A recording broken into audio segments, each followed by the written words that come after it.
Hey there, welcome to Motorcycles and Misfits, coming to you from the Recycle Garage here in sunny Santa Cruz, California. Hey everyone, this is Liza, and I reigned supreme today in the shop because Emma wasn't there, so I got to be the only boss. Aha. In fact, I was the only person for most of the day. It's a busy day. Lots going on. One of our Misfits, Michael McCarthy, congratulations. He got married today. Oh, yeah, congratulations, Mike.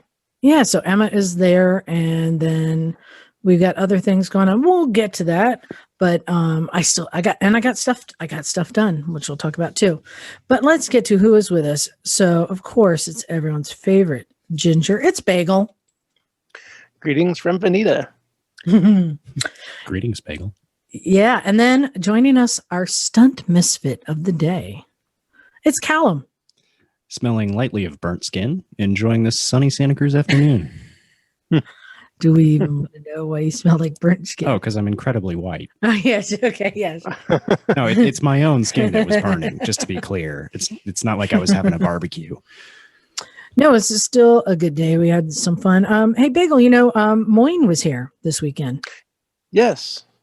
So I'm sorry that I wasn't able to get down there to hang out. Yeah, he was asking about you, and I took him down to Laguna Seca. We went to the races. That's where a lot of people are also out to today. It's the Moto America. King of the Bagger was racing as well. Wow. It's pretty cool. I have to say, now I kind of get it. I thought it was like a shtick. It's kind of a shtick until I went over to the paddock and just was really getting all up in those bikes and checking them out and seeing how different each one is, each setup, how customized it is to the racer, the pegs, the seats, everything. And I mean, the skill it takes to move that bike at the speeds they're doing it. Yeah, that is no doubt. Yeah, and of course, I know that there's going to be like a lot of Dyna Bros who are like, yo, I got a race bike. I'm like, no, you don't. No, you don't. This is a real race bike. But had a good time there. There were some just good races. And again, every year it kind of gets a little bit smaller. I think just big motorcycle events have a hard time here. And, at Laguna Seca, it's harder. But there was enough stuff going on there and enough people to see. Me and Megan was there and ran into a bunch of people. Good times. Nice. And Moyne had so much fun. Excellent. So much fun. And then afterwards we went over to the Vetter Ranch for a little barbecue, which is really cool. And Mike Corbin was there and a bunch of other just motorcycle people. And what was really cool is seeing Moyne finally got his chance, sat down with Craig Vetter and kind of swapping stories. Nice. It was cool. And I was like, hey, Craig, Moyne just built his own racetrack. He's got a road racing track and a motocross track. And Craig's like, yeah, I did that behind my factory in Ohio. I'm like, oh, man, of course you did. Of course you did. Yeah, so that was really cool. And then next weekend, so much going on. A bunch of people are going to be going up to the it's not Cycle World show now. It's Progressive Motorcycle Show, IMS. I'm just going to nod and I think it's the IMS. That's what it's called now, right? Sure, but Sonoma and Bagel. I don't know if you heard how they're handling that here. Kind of still in the tail of COVID. It's at Sonoma Raceway, so it's all out in the open. Ooh, cool. I'm kind of digging that whole idea. Yeah. Because you can have things on tracks going around you. And that racetrack is so big, and they have multiple tracks there. They got go-kart tracks and the big race track and the drag track and all that stuff. I wish I could go, but it is the ARMA racing at back at Laguna Seca. And they're going to be bringing back vintage motocross. Oh, wow. Which we don't know how or where that's happening at Laguna Seca. At Seca? Yeah. Like in the middle? Like around the pond? The pond was empty. Are they doing it in the pond? I don't know. That'd be pretty cool. Mm. Ducati Island was not an island. Ooh. Hmm.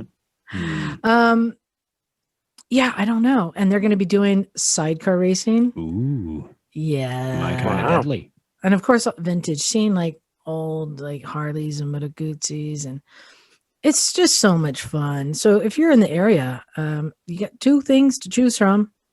But us Misfits, we're going to be at Laguna Seca. And give you an update. Bagel, the KZ400. I'm not going to say it's done, Yeah. but I fixed the two biggest problems, and thanks to Miss Sweet. Emma, I had it running. I've cleaned the carbs completely, and it still kind of bogged a little at high revs. Mm-hmm. And Emma said, new spark plugs. Okay. I noticed that the old spark plugs were a little oily, so I'm thinking because the thing sat so long that some of the oil came up. Okay. And yeah, I put new ones in, and dude, it rips. Nice. It rips. That's awesome. But the fun, the real fun thing is, for anyone who's ever taken the front end off of an old bike. Callum, have you ever done this? Yeah. So before cages were a thing. So Bagel, I'm sure you've. Spoilers. Have you ever Yep. chased ball bearings, Bagel? Oh yes, magnets are your best friend. Oh, right. No. Well, if you have a clean floor, but Well, yes. Yeah, I thought I had more control over it than I did. I was working in the tent on the dirt floor. Hey, I only lost two. not too bad. Okay. I only lost two. Who's gonna miss those? Hold on. Okay. All right. Oh, there may be an incident in the tent. I'm getting a message. We'll have to check it out afterwards. Oh no. So I'm like, it just feels kind of not stiff, but just it felt like it was dry bearings. It, that feeling. So I am gonna loosen stuff up and just drop it down a little, and it's back to the plop. Yep. There they go. There they go. I'm like, fudge. If there'd been grease in there, they wouldn't have rolled away. There But was- if there had been grease in there, you wouldn't have had to take it apart. There either, was so no grease in there. Dry as a bone. Dry as a bone. Yep. And collected them all up, cleaned the races, shoved some grease in there, got a whole 2x4 contraption under the wheels so that I could get somebody to lift it when I got all the bearings in the bottom. Lift it now. And so that worked. And then I just went down to the hardware store. They're 1/4-inch bearings. They haven't changed. And got a couple new bearings to them in, tightened it all up. Oh, night and day. Sweet. It's one of those things that whenever somebody buys an old bike, I say, yeah, you need to tend to that.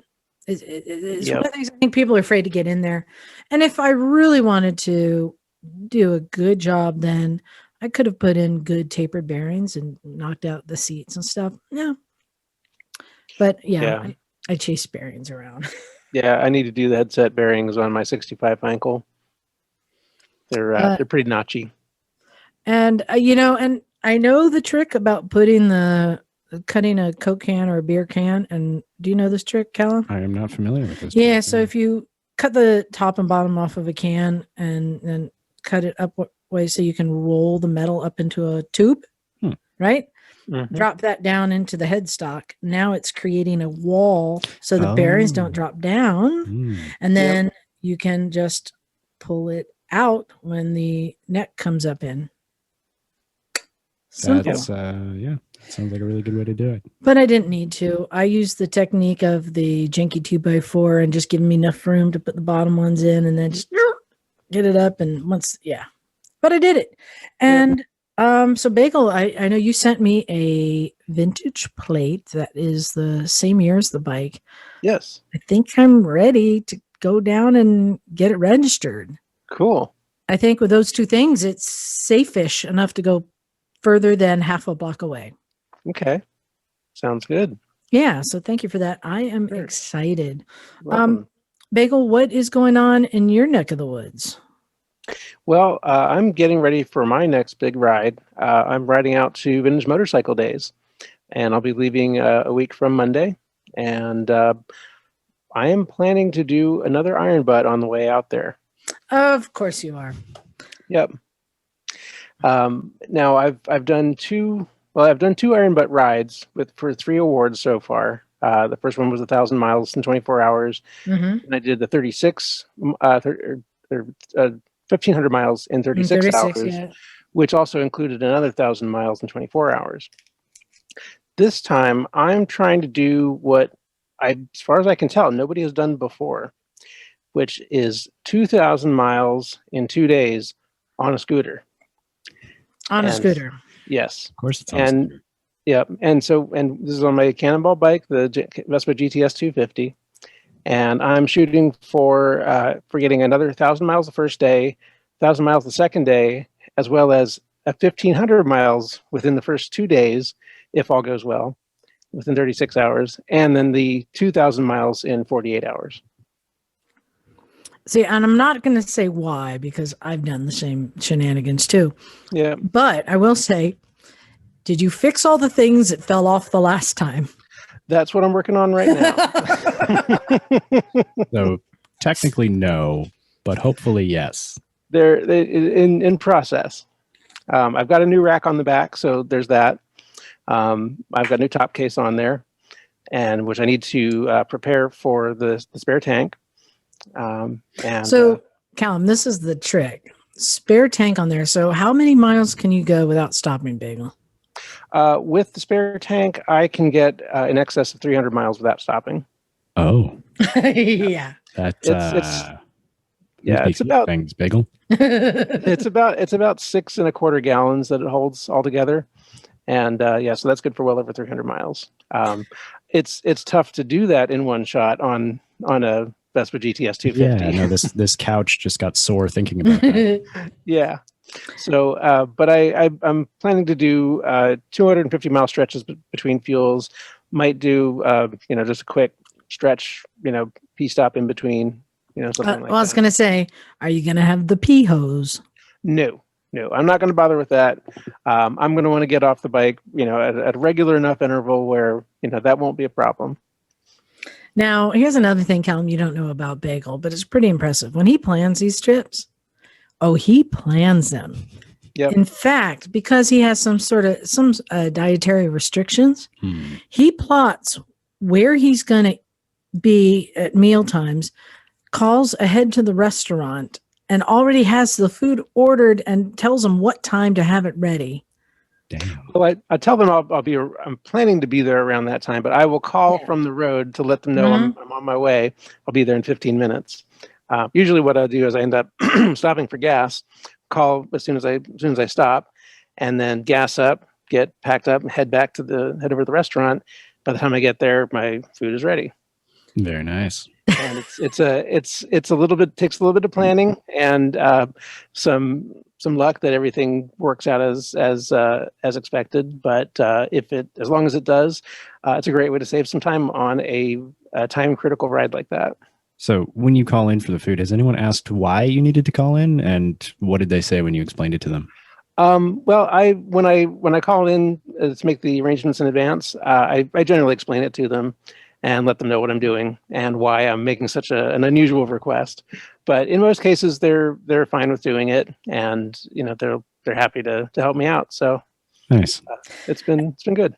And the fact that most people are like eating power bars at the gas station, you're like, no, I'm going to go have a sit down meal. Yes, which is really, I think is really important on these long rides, because you need something to break that up, not just in your sitting position and your what you're doing at the moment, just to kind of get your head out of out of the zone, kind of break it up, give you a time to kind of rest for just a little bit before you continue, so that you can go on your way a bit more refreshed, because fatigue is a real concern on extended rides like this. So if you can do things to take a quick, a reasonably short break in between, have a nice meal, that can help keep you going for a lot longer. At least that's my take on how to do long distance rides. Oh, I have breaking news, Bagel. Yes. Stumpy John is on his trip. I just got an update from him. Uh-huh. Bike is running great, except for kickstand drama. Uh-oh. Did it break a spring? I'm not sure. So those who don't know, Stumpy John is riding my KLR, my second KLR, up to South Dakota, and he is kind of backtracking the route that Jim and I took. I know he posted video of him in Twin Falls, Idaho, at the top of Evel Knievel's jump, just where Nice. Jim and I went. And but the first 2 days were extremely hot. I bet.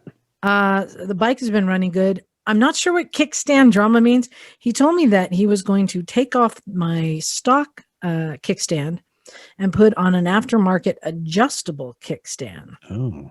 Because on a lot of these bikes, when you load them down with gear, they sit too low for the kickstand. So there's an adjustable aftermarket one. He's like, oh, you really like it. It's really cool. So I'm curious to know what the kickstand drama is. We'll have to find out next week. But Bagel, he has been reporting it's very hot, and that is something that's hard about these kind of trips. Are you avoiding the hot places because you're up norther now? Is norther? Well, I'm not going to be avoiding the hot places, unfortunately, because I need to take a fast route. Now I, and honestly, even if I take a northern route, it's not going to be cool. Like even if I go through Montana and North Dakota, it's still going to be awfully hot through that part of the country this time of the year. It's really just unavoidable. So my plan is taking a Camelback. I will also have a cooling vest with me just in case it gets really, really hot. But I typically don't use a cooling vest until it's gets over like 100. But Camelback packed full of ice and then filled with water is a great thing on a hot day. Yeah, I told John the trick that I used was 2 bandanas and 1 ice cooler, like one of those little soft ones that you put your lunch in. And every gas stop, I would put ice in there and keep a bandana in it. And I would swap out the bandanas. And I got it so that I could reach back with one hand, open it up, pull the bandana out, put on the cruise control, tie it around my neck, and put the other one in. And just swapping those out, world of difference. Oh, by the way, it reminds me. Guess what, guys? What's that? I'm intrigued. I saved 2 lives yesterday. Oh. Did you? I did. Yes, and I have a witness. Were they human lives? Yes, they were. Wow. Some may find this distinction not important. Others may care more. Moyne and Charlie were witnesses. At Laguna Seca, we were in the actual Laguna Seca store. It's just a Little store. It's a portable store building. Portable building down with paddock. T-shirts and all the things, right? And I was outside waiting for Charlie and Moyne, and I just went in to go what's taking these guys? And somebody had said, call 911. We need an ambulance. So not to be the person to be like a looky-loo, but I was in the store looking for them and standing away, and there was 3 people on the ground. One of them was a woman who seemed to have passed out. It looked like heat stroke. And 2 people with her saying, stay with us. We need some help. And everyone else was just trying to give space. Like I was assuming somebody is going to go in and help. Someone's always going to do it. And they just kept going, where's the ambulance? So I was like, well, it's obviously heat stroke and they had no idea. Somebody gave her water and they're holding it in their hand and letting her sip it. So I'm like, I just went over and said, you need to put that on her neck. And I had a cold drink in my hand. So I put that on her neck and I just helped put it on her, one on the back, one on the front. Right. Cool it down. She was drowsy and he's like, she's pregnant. Ooh. Oh, wow. 2 lives. And I just felt bad. They were just some young people who were just in full on panic. And it was her husband, boyfriend, whatever, who was in full on panic. Just we need help. And I'm the type of person who will go in if someone needs help, even though I may not be the most knowledgeable, but it seems simple. Keep her awake. Keep cooling her off. Keep having her sip, not guzzle, sip water. And she started coming around and feeling much better. We got her in a more comfortable position. And then as soon as the security and fire showed up, I just got up and walked away and left. Yeah. It's all yours now. My job is done. But I felt good to help out a lot in calming them Yeah, that's a big one. And it was pretty simple. I mean, I just told her, like, look, your body's doing what it needs to do. If you're overheating, it's just shutting you down. Just focus on your breathing. Take another sip. Keep holding this, cold water here. And it wasn't a big deal, but I felt good that I stepped forward. No one else did. Yeah, that can be rough. Good. Yeah, I know. Saved 2 lives. That's my story, and I'm sticking with it. Well done.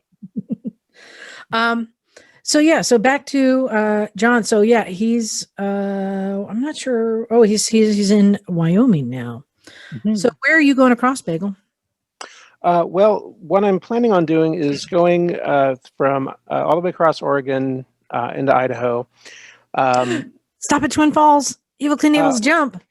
Well, I can't stop because I'm going to be doing my iron butt starting in the western side of Idaho. I don't think going off the jump counts as stopping. Well, yes, but it might not take me on my course. But no, it's off course. True. Yeah, but I'll be going down through Idaho into Utah, then from there across Wyoming, Nebraska, Iowa, basically, I think I-80. So you're going to drop in just past Bonneville?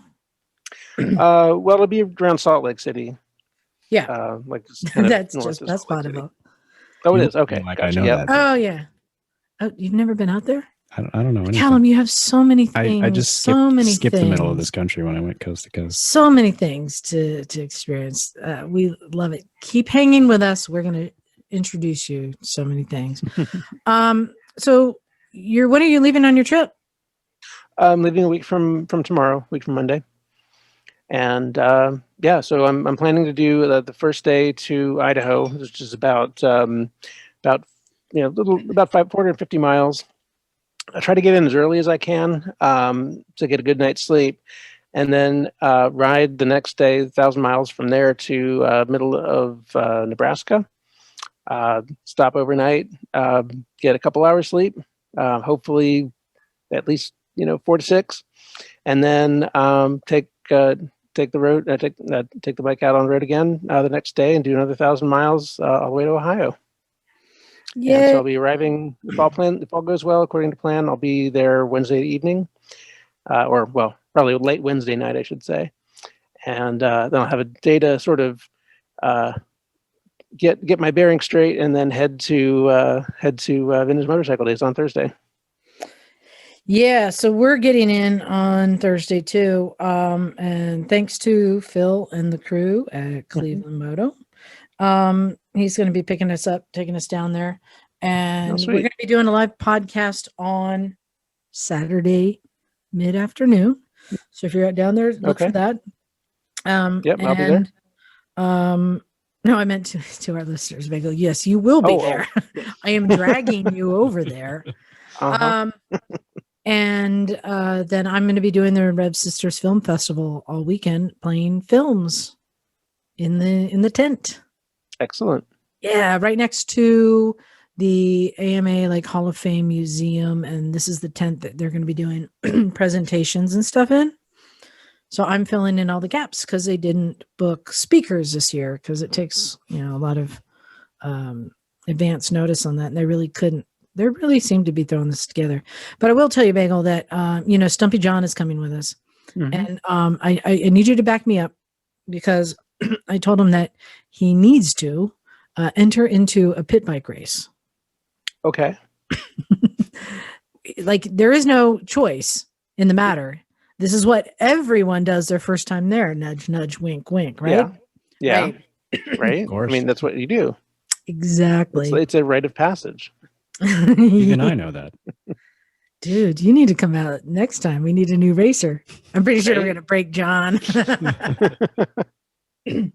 Dude, AMA Vintage Days is so much fun. It sounds like an absolute blast. It is. I mean, one of the favorite things is the barrel racing. Excuse me. They have right next to the campgrounds. It's just not a big field, a small field, like a basketball court, or a little bit bigger than a basketball court. But somebody puts 2 barrels in it, and the entire weekend races never stop. It's everybody. And you know what, Bagel? Somebody posted a picture on Facebook. I saw it was so cool. It was a guy on a GS 1200 doing a wheelie with a guy on a little mini bike racing next to him, and somebody on a Harley on him, and they're all like racing. Nice. Mm-hmm.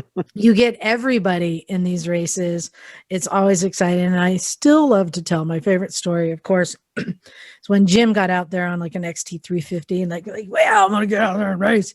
And he got passed by a guy on a Honda Helix scooter with a blow up sex doll behind him, a prosthetic leg, and a beer in one hand. You know, I was sold at the yes. Helix, and it just got better from there. Oh, it just got better from there.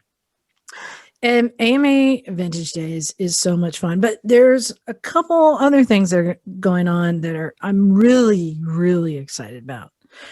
Do you guys know that it's the 50th anniversary of On Any Sunday? Yes, I do. I may have been informed of. It's kind of a big deal. I mean, this is the greatest motorcycle movie ever made. Would you agree? Well, I think actually. So. Bagel can agree. Callum can't because he hasn't seen it yet. Oh no, I've been outed. But you know what? Who can back us up on that? Todd Huffman can. Todd, are you there? I'm here. There he is. Hey, Todd. Popping in just like that. Hey, Happy Todd, can you see us? I can see you guys. Hey, good to see you again. Thanks for joining us. I know. I like your little setup of all those models and stuff in the background. Those are cool. Thank you. We got trains on one wall, motorcycles on 3 walls. Yeah, there's a lot of stuff here. For anyone who may remember, Todd was on our show previously because he did the Penton movie, Right. I'm kind of obsessed with that I loved. And speaking of obsessing, Todd, didn't you say the Pentons are going to be at AMA Vintage Days? They are. John Penton will be there himself. So, Nice. and Jack and his brother Jeff. And I don't think brother Tom will be there. He lives pretty far away, but you never know, so the whole Penton clan. I'm definitely going to be hanging by your side and tugging on your elbow and say, will you please introduce me? You want some introductions? No problem. I do. I'm so excited. You know, it's funny, Todd. We have a friend here in a local bike shop, Mason George Motorcycles. Shout out, Mason. And he has proudly displayed on the wall of his shop a framed poster of the Penton movie signed by the filmmaker himself. I'm like, you don't say. Really? Yes, Nice. he does. Well, that'll get you. And the Pentons. I think he went to like an event or something that you got. Do you remember signing posters? We did several events. We did a big premiere down at the Egyptian Theater in Hollywood, which was really cool. It was like a highlight of the whole experience, just about. So we had people there, and with the Kickstarter thing, some people got signed posters if they paid a certain amount to support the film and things like that. So, well, he's got it framed and proudly displayed. Okay, good. So there you go. But the other thing we're here to talk about, the greatest motorcycle movie made ever, right? Todd, you know movies and motorcycles. Can you debate that? Yeah, I don't think anybody would debate it. Anybody? No. Nope. In fact, I have included it at one point. We created a what kind of biker are you, kind of like a rating system with like, have you done this, have you done that, have you done an iron bike, have you done this, and so you can rate yourself how good of a biker. And one of them was, have you seen On Any Sunday? Because to me, if you haven't, yes, I'm looking at you, Callum, I'm giving you stink eye right now. You're not a real biker yet. Well, I find that encouraging, actually. It's something everyone needs to watch. Correct. And hopefully he does not watch it on YouTube or on a crappy VHS or DVD copy. He saves it to watch it in October on the big screen, and it's remastered glory. So yes, it does sound like a much more fulfilling experience. Yes. Yeah. We're gonna scoop up all the ones who haven't watched it yet. Yeah. There's a lot. There's a lot. So Todd, tell us.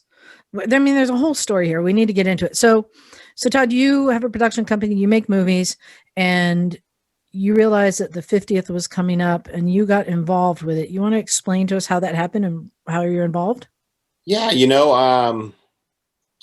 I have kind of had used pieces of On Any Sunday for various projects over the years, from the Carlsbad USGP to the Pent movie to our motocross files. And, we interviewed Bruce Brown in 2007 for the motocross file on John DeSoto. We had Bruce and Dana involved with our show Epic Ride with Ricky Johnson in like 2008. So I've kind of been swirling around this movie for a long time. And of course, then, myself and Dana, we created On Any Sunday, the next chapter, and I ended up not really working on it, but I was still credited as an executive producer of it. Okay, wait, I just got to ask you, we'll get this out of the way. There is On Any Sunday, the next chapter, and On Any Sunday 2. One of them is the good one and one of them is the bad one. Which one did you work on? On Any Sunday, the next chapter. Was that the good one? The new one. Yes, that was the good one. Some call it On Any Sunday 3. So yeah. So I've been around the property for a while, and then I don't know, a couple of years ago, I kind of realized that, hey, 2021 was going to be 50 years, and somebody should start to do something. And because we had the relationship with Gather Films already with the Pent movie, I figured we could maybe do the same thing. So I started sniffing around about getting the theatrical licensing rights for the film.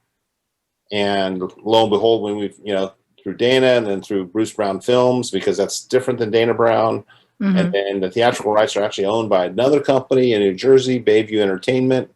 So it just took a while, right? And, we finally got to the point where everybody was on the phone together and they said, yeah, let's do it. This is what Bruce would want. And perfect for us, Bruce Brown Films and those guys were already working on remastering the film to what the glory is it's going to be in October. So we're pretty excited. The timing just came together, and these guys all said, hey, this is what Bruce would have wanted, is for a lot of new people to see it on the big screen for the first time.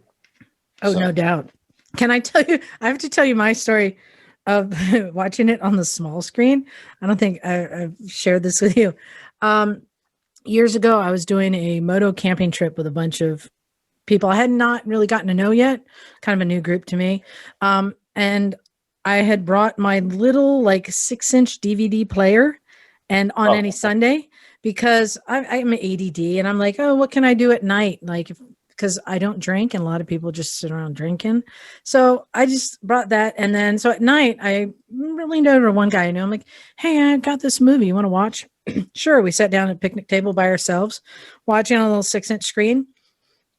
Next thing I know, more and more people came out. The entire campsite, there's 18 people behind us, sitting in rows, all watching, which, yes, it's hard to see on a 6-inch, but everyone had seen it so many times that everyone knew the parts to laugh. And that's one of my favorite memories of that movie, that just brought everyone together, because everyone knows that movie. And it was just the funniest thing to see all these people crowded around watching. So, well, and when you think about it, unless you're over the age of about 55, mm-hmm. you never probably saw it or remember seeing it on the big screen when it came out, right? So yeah, there's a whole generation of people, two generations at least, that may have either not seen it at all and or saw it on a less than ideal format. So it's true. And yeah. Can you explain, you had done this with the Penton movie. You figured out this system that works great for getting movies into the theater. So Gather Films, they kind of do, I guess what they call crowdsourcing, mm-hmm. To book niche movies into mainstream theaters by utilizing the fan base of a particular movie to help drive some ticket sales in each of the local areas, right? And when we did it with the Pent movie, obviously we had a passionate group of moviegoers that wanted to bring this movie about their hero John Pent to town. So we kind of learned how to do it. We had about 100 screenings or so of the Pent movie, and shoot, that was 6-7 years ago now, right? So, we've learned a lot since then even. And the gather system, it works so simple because everybody, they contact us and they say, oh, do I have to contact the theater, and do I have to rent the theater to do it? And nope, you don't have to do any of that. Here in about, this week actually, you're gonna be able to go to the Gather Film site, and all you have to do is type in your zip code in there on any Sunday page, and you're going to be given a selection of theaters in your town that are going to could host the movie, right? So these are theaters already signed up with Gather. They're already in the Gather. Okay. So it's all part of a system that they have, right? And it's on how the movie distributed and everything, and the marketing materials. So personally, I was on my walk yesterday, and I'm kind of came up with this, this thing of select, click, and share, because that's really all you have to do. It's really easy. You just, click on their website, select the theater in your area and the date you want to do it, and then you'll get a link and you share it with your friends to say, hey, reserve your tickets to bring on any Sunday to, wherever, Lincoln, Nebraska, So all right, let's give that web address now. We'll redo it again. But how do people go there to sign up to host this in their town? Well, right now they want to go to On Any Sunday 50th. Okay. So that's our splash page, and our real website will be up within about a week as well. So it's all happening at the same time. So, but they can send us an email that says, hey, we're interested in hosting a screening. They could do that right now. Okay. And I've got some bad news for you. It's coming up as the site can't be reached right now. Oh. I just clicked the link. Did you get it? I got it coming up. Yeah, on any Sunday 50th.com. Yep. I hope so. I just clicked the link that was on the Cycle News website. Well, they've got a bad link then. They may have a bad link. They've screwed me. Damn it. Yeah. So I want to make sure people have any Sunday 50th.com. And you have to spell it correctly too, apparently. That helps. It does help. Yeah. It does help. All right. So on any Sunday 50th.com, and you can go up there and sign up to host it. So what does that mean to host it? So basically hosting it, you'll get all the theaters and the markets are different, but the theaters, all these screenings are going to take place kind of on their off nights, Mondays and Wednesdays and Tuesdays, when their capacity is down. So, they're interested in just selling lots of expensive Cokes and popcorn and stuff. So, so there's a minimum amount that the theater needs to book the screening. And usually it's about 70 tickets, right? Which isn't many. Right. So when you sign up, you instantly are going to get a link from Gather that says, okay, here is your screening link. You have 70 tickets you need to reserve. Starts marketing. And then it's up to the local, what they're called movie captains. Everybody wants to be a movie captain. And it's up to them to go out and share on their Facebook page and Instagram and do email blasts. And we're going to provide all those, with materials, that they can send out too. So, Todd, I want to be a movie captain. You should be a movie captain. I think I already signed up. Yeah, I think you did. I thought I saw your name. You're in Santa Cruz, right? Yeah, in Santa Cruz. Yeah. So anywhere on that side of the hill, right? I expect to be another movie captain, maybe in San Jose or, wherever. Yeah, and actually, who was like? Someone else said they want to do it. I think Emma wants to do it down in Monterey. Yeah. See, perfect. That's how we want to kind of really spread out the markets. We want to cover all the pockets in like California. I mean, I expect to have 50 screenings just in California, just because of the people we know. You guys know Steve Szaszewski? He runs the flat track racing up at Santa Rosa. And anyhow, he's going to have 2 screenings. He's going to do one in Santa Rosa and then one down in Concord or Pleasant Hill or somewhere around where Brad Lackey lives. So he's going to do 2 screenings, right? Because 2 completely different markets, That's awesome. Well, I mean, I figure if I can get 18 people around a 6-inch screen at a campground, that like and have a great time, that this is going to be a no-brainer. Well, and What a our goal great is fun just to get evening. we want to get the screenings to tip, right? Because Mhm. once they tip, then everybody in the town knows that it's actually happening, right? Right. It's not like, oh, we have 50 tickets reserved, but we need 70. That ain't going to get it done, right? You need to go out. Someone needs to go out and hustle Right. 20 more reservations to get the theater to happen, right? So, and you know, hey, I'm a little bit of a capitalist, right? So we don't make any money at the 70 ticket threshold. There's too many upfront fixed costs and delivering the DCT master and all this stuff, right? So, you know, we want to fill the theaters up, right? So once they tip is when, you know, we'll come in and really help push the movie captains with just online help on how to get the word out in their area. The other thing I like about this system, because a lot of times you're going to book one of the smaller theaters in a complex, but if you sell out of that theater, don't they have the potential to then bump you up to a bigger theater? Yeah, they bump you up, right? Yeah. So you may start off in a small 100-seater with your screening on any Sunday, but all of a sudden you get close to that 100 and you're still 2 months out from your screening, they're going to bump you to the 200-seater, right? And if you are really kicking ass, you know, they're going to put you in their 450 or whatever, right? And we had a bunch of those with the Penton movie, you know. So. And one of the things that makes the movie so great is the comedy that's there. So I can't even imagine. I'm one of those people I haven't seen in the theater, to be able to sit in a theater with people who've seen it, people who haven't, and just laugh together, especially now after everything we've been through in the last year and a half. This is going to be a real highlight of the year for me. I'm really looking forward to it. So I'm grateful for you bringing that, making that happen. And I'm glad to say that we're going to have that experience in 2 weeks. You are. I can't guarantee. I'm not involved with the production of what's happening in Mid-Ohio.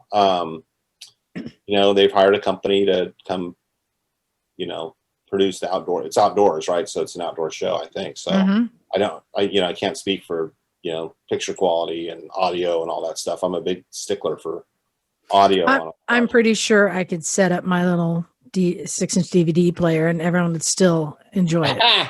It'll be better than that. I can probably be better than that. So, and plus you're doing our Penton movie, right? So look at that. I get to be at a place where there's 2 projects I'm involved with. I know. Thank you so much for letting us leave that there. I'm so excited. I think I mentioned to you, they weren't able to book the usual speakers that they do. Yeah. And so I just called them up because I participate every year. And I said, hey, if you don't want that, the tent to be empty, but you still want to have a place for people to go and sit and be entertained, I'll bring some movies down. Yeah. Awesome. Why not? And I think, Todd, as well as I do, that one of the reasons that we do the Rev Sisters film festivals, there's so many great movies out there that don't make the circuit enough. There's not enough outlets for people to see and share them, right? That's why in the motorcycle community. Well, it's interesting you brought that up, Liza, because, one of the things in this, it happens that I have the most perfect movie vehicle to do this with is, we hope to come out of this On Any Sunday experience with a whole list of people who know how to do this, be a movie captain, right? Where we have the opportunity to bring niche motorcycle movies. And I do a lot of work. I'm from the BMX racing industry. So there's a couple of projects in that world that I'm involved in too, So, I'm interested in having this, we'll call it a network of people out there that know how to do this. So, some of these other projects that, are enthusiast-based niche projects could see a life on the big screen, so. Yeah, exactly. I mean, Penton for me is a perfect example. Honestly, I don't remember where I discovered it, but I bought the DVD somewhere. And I like collecting motorcycle movies, that I have a whole DVD collection here to share with people who haven't seen them. And I think I just bought it on whim, and I went home and I watched it and I was like, Jim, you have to watch this movie. It's awesome. And I went and watched it again with Jim at his house because I wanted to share it. And he's like, this is awesome. And I think it's trickled down a couple. But so yeah, I just love sharing these great movies and stories that are have so much passion. I can't wait to be a movie captain. I can't wait next weekend to see it and get to finally meet you in person, shake your hand. Have you been to AMA Vintage Taste before? I have actually a few times. I can't remember the last time I was there. I don't know, it was 6 years ago, I'm guessing. But the big year that we were there was at 07. We actually shot a complete television show for the Versus Network, and we covered they had this huge Legends motocross gathering, and we shot that race like it was a real, motocross supercross race, multi-camera. We shot the road race, and we shot the swap meet. We just kind of took in the whole thing, and produced a television show of it, and it was really fun, so. What's some of the highlights for you? What are the things you look for over there? Well, of course, I love bumping into a bunch of people that I don't get to see enough these days. Yeah. We all get one last lap around the sun every year, right? So it's nice to see people, particularly the Pens. That's probably going to be the highlight for me, is to see John. And, I love that swap meet. It's awesome. Yeah. I have managed to not buy anything. I yet. know. I don't have carry-on bag, but there's plenty of neat things I wish you could do. So yeah, Callum, just to give you an idea of the swap meet, it's the largest motorcycle swap meet in the country. And I kid you not, Bagel can back me up on this, maybe even Todd. You can ride your motorcycle through the aisles. Oh yeah. Right. And literally you'll go through and there'll be like in one stall, there will be a 98 Honda Shadow, some motorcycle car thing welded together, and then a Vincent Black Shadow all lined up together. Yeah. Yeah. I was informed of some insultingly cheap VFR 400s that were there 2 years ago, and I cried that I couldn't get one. You I just gotta never know what you're going to get.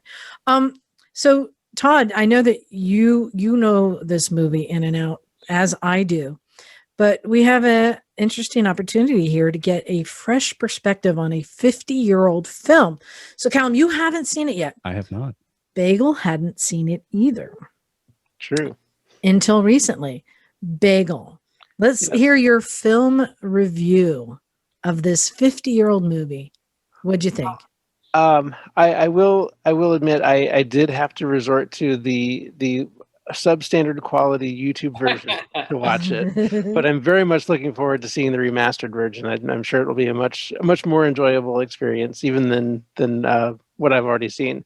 But it was a great movie. I thought it was a wonderful time capsule of what motorcycling was like 50 years ago, and a lot of that was, I remember the 70s from my youth, and I'm not 50 years old yet, so I was not alive when the movie was made, but growing up, in the 70s later on, a lot of it, brought back a lot of memories to me, and it was just a fascinating, and really a very special slice of time. It seemed like.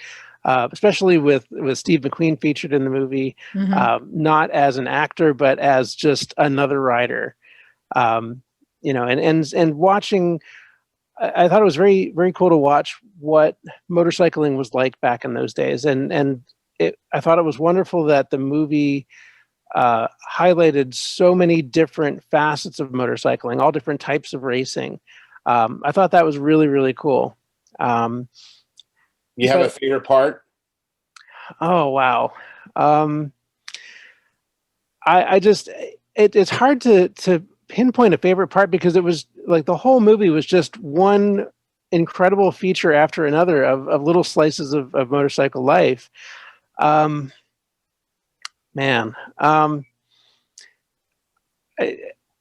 really hard to put a finger on one part that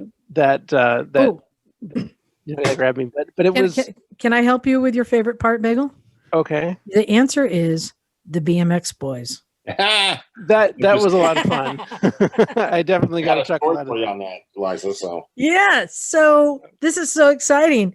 if you guys remember the beginning of the movie, it's like slow motion, these kids riding their BMXs, doing wheelies, doing jumps, like death defying. Callum, if you don't know, the time this movie was made, kids rode in the back of pickup trucks on freeways and played with lawn darts, and there were no helmet laws. This film predates safety. This predates safety. Yeah, water wiggles and slip and slides and all that stuff. Yeah. Oh yes, Lawn darts. Yeah, exactly. Model rocket. So these kids who I don't even know, he probably just found these neighborhood kids to film, right? Yeah. So you went on a little mission, didn't you, Todd? I did, because I have a history in the BMX industry, the bicycle industry, and was a racer and all that stuff. So I was chatting with somebody else in the industry a couple months ago, and I was telling him about the On Any Sunday project, and we started talking about the quote BMX kids at the beginning of the movie. And, those kids were, they were a couple years ahead of their time from organized BMX racing getting its start, for the most part.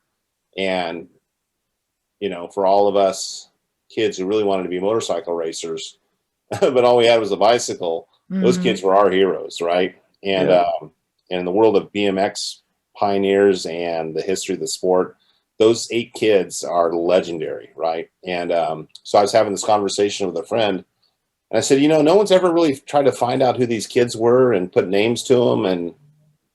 And about a week later, I was sitting around drinking coffee like 6 o'clock in the morning, and I'm like, I want to make a Facebook page, and I'm going to call it On Any Sunday BMX Kids Search. And man, within a day, I had the kid who rode the wheelies name. And I talked on the phone. I had a couple others and found out 2 more had died. And, so within a couple weeks, we had basically tracked down all the kids, named them, had communicated with most of the guys who were still around. And I actually, 2 weeks ago, there was a big Pioneer BMX reunion, kind of like the Trailblazers for BMX in Van Nuys, the Van Nuys Airport. It was called the NBA Racers Reunion. And I surprised everyone by bringing the wheelie kid, Mark Mandeville, and his wife. Yeah. Make it a thing. Which, by the way, he went around corners doing wheelies. Yeah. Yeah. Yeah. Well, one person told me he did it about 12 times. Mark says he remembers doing it once. So there's some conflicting stories on how many times he did it, but he said he could do it all day long. In fact, he says he could still do it to this day. He's 63 years old, right? Give me a banana seat, Schwinn. I think I could do it. He didn't have a banana seat on that bike. That's the whole point. I know, but I need one. You don't know how hard it is to do a standing up wheelie on a bike with a coaster brake. Yeah. Pedaling. Because all you can do is keep pedaling faster to keep it upright and keep from flipping over, right? Holding yourself up with the handlebars. Yeah, holding yourself up with the handlebars and pedaling without being able to let off on the pedals to keep you from flipping over either way and dropping the front wheel. It's very difficult. Yeah. And he did it for like 3 blocks, Yeah, that was amazing. So might explain why he didn't. We're actually going to do a movie about the kids, Liza, a little short. Yeah. Oh, really? We're going to bring all 5 of the ones that, there's 4 that are available to us.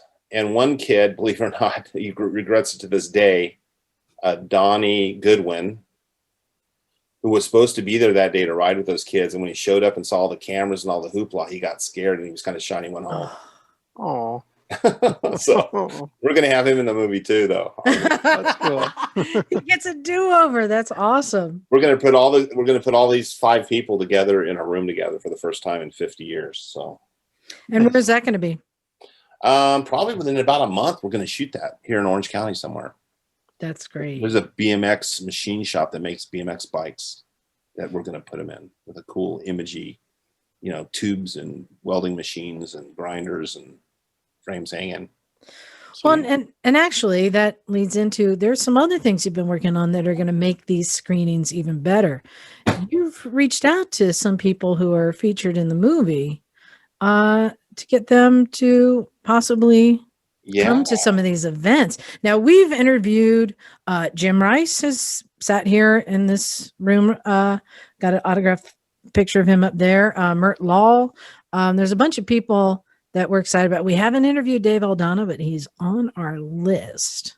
He's available.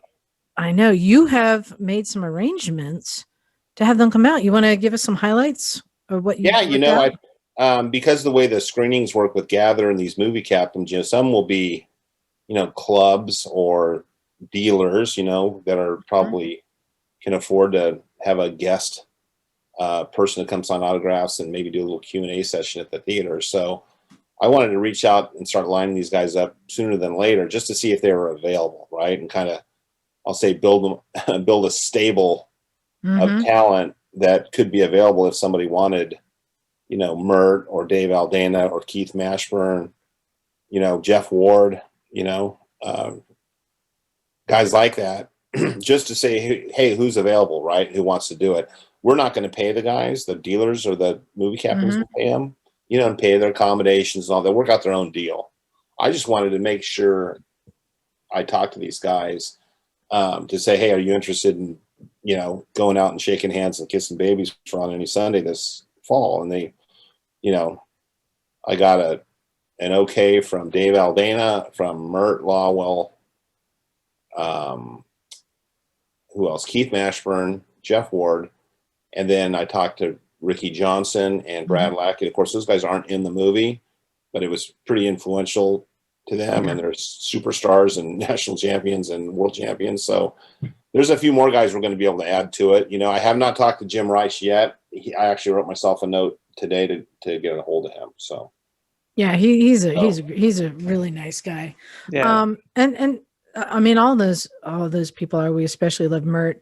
I'm just curious, just in your opinion, do you think these guys like Dave and Mert and Jim, all them, that this movie has, that their fame today comes from this movie, not from their racing career? Like, what made them more famous? Yeah, you've obviously, if you've heard the stories of Malcolm Smith, he says, hey, he got $1 million worth of advertising from on any Sunday, right? So, and he's, I think, easily, to me, Malcolm Smith is probably the best rider who's ever lived. Well, he was motorcyclist of the century. Yeah, I mean, most talented biker ever. But would I have ever heard of him for this movie? But you know what? I hate to discount the guy's racing accomplishments, but I'm not trying to discount the racing. I'm trying to say but how great the movie is, and that it made him famous. Kept these guys in the limelight. When you think of motorcycles and Jim Rice, you think of that crash, right? Yeah. And that bandana around his face, right? And I'm not an expert on Mert's career, but he had won one championship in 69, I guess, and then he was defending it in 1970 when they shot the movie, so after that, I don't know, but and he's featured in the first 30 minutes of the movie. I mean, they're all AMA Hall of Famers. I'm not trying to belittle their careers at all, but because of it, we know who they are, and we can really appreciate everything they did again and again. And because you guys are in the film business or film appreciation business, I would be remiss if I didn't recommend everybody go to Amazon Prime. I think it's 99 cents to rent it, and rent Dana Brown's new film about his dad. Yeah, I've already seen it. A Life of Endless Summers. And to get, a real deep appreciation and kind of the inside personal feelings from Bruce and Dana and some of the guys in the movie and Mert and whatever. Oh, yeah. Pretty powerful, fun stuff. And so for Bagel, since now you've seen the movie, so his son Dana Brown went on to make more movies. What's the one about the Baja 1000 that I love? Dust to Glory. Yeah, Dust to Glory is a great one. Oh yeah, great ones.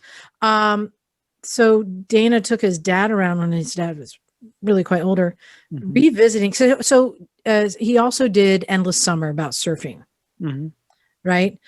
So Dana took him around revisiting a lot of these surfers and surfing spots and bikers, revisited Mert, revisited Kenny Roberts, and went around and just kind of reliving and meeting again all these people who like I just said, he elevated their careers with this movie. And that documentary is really cool.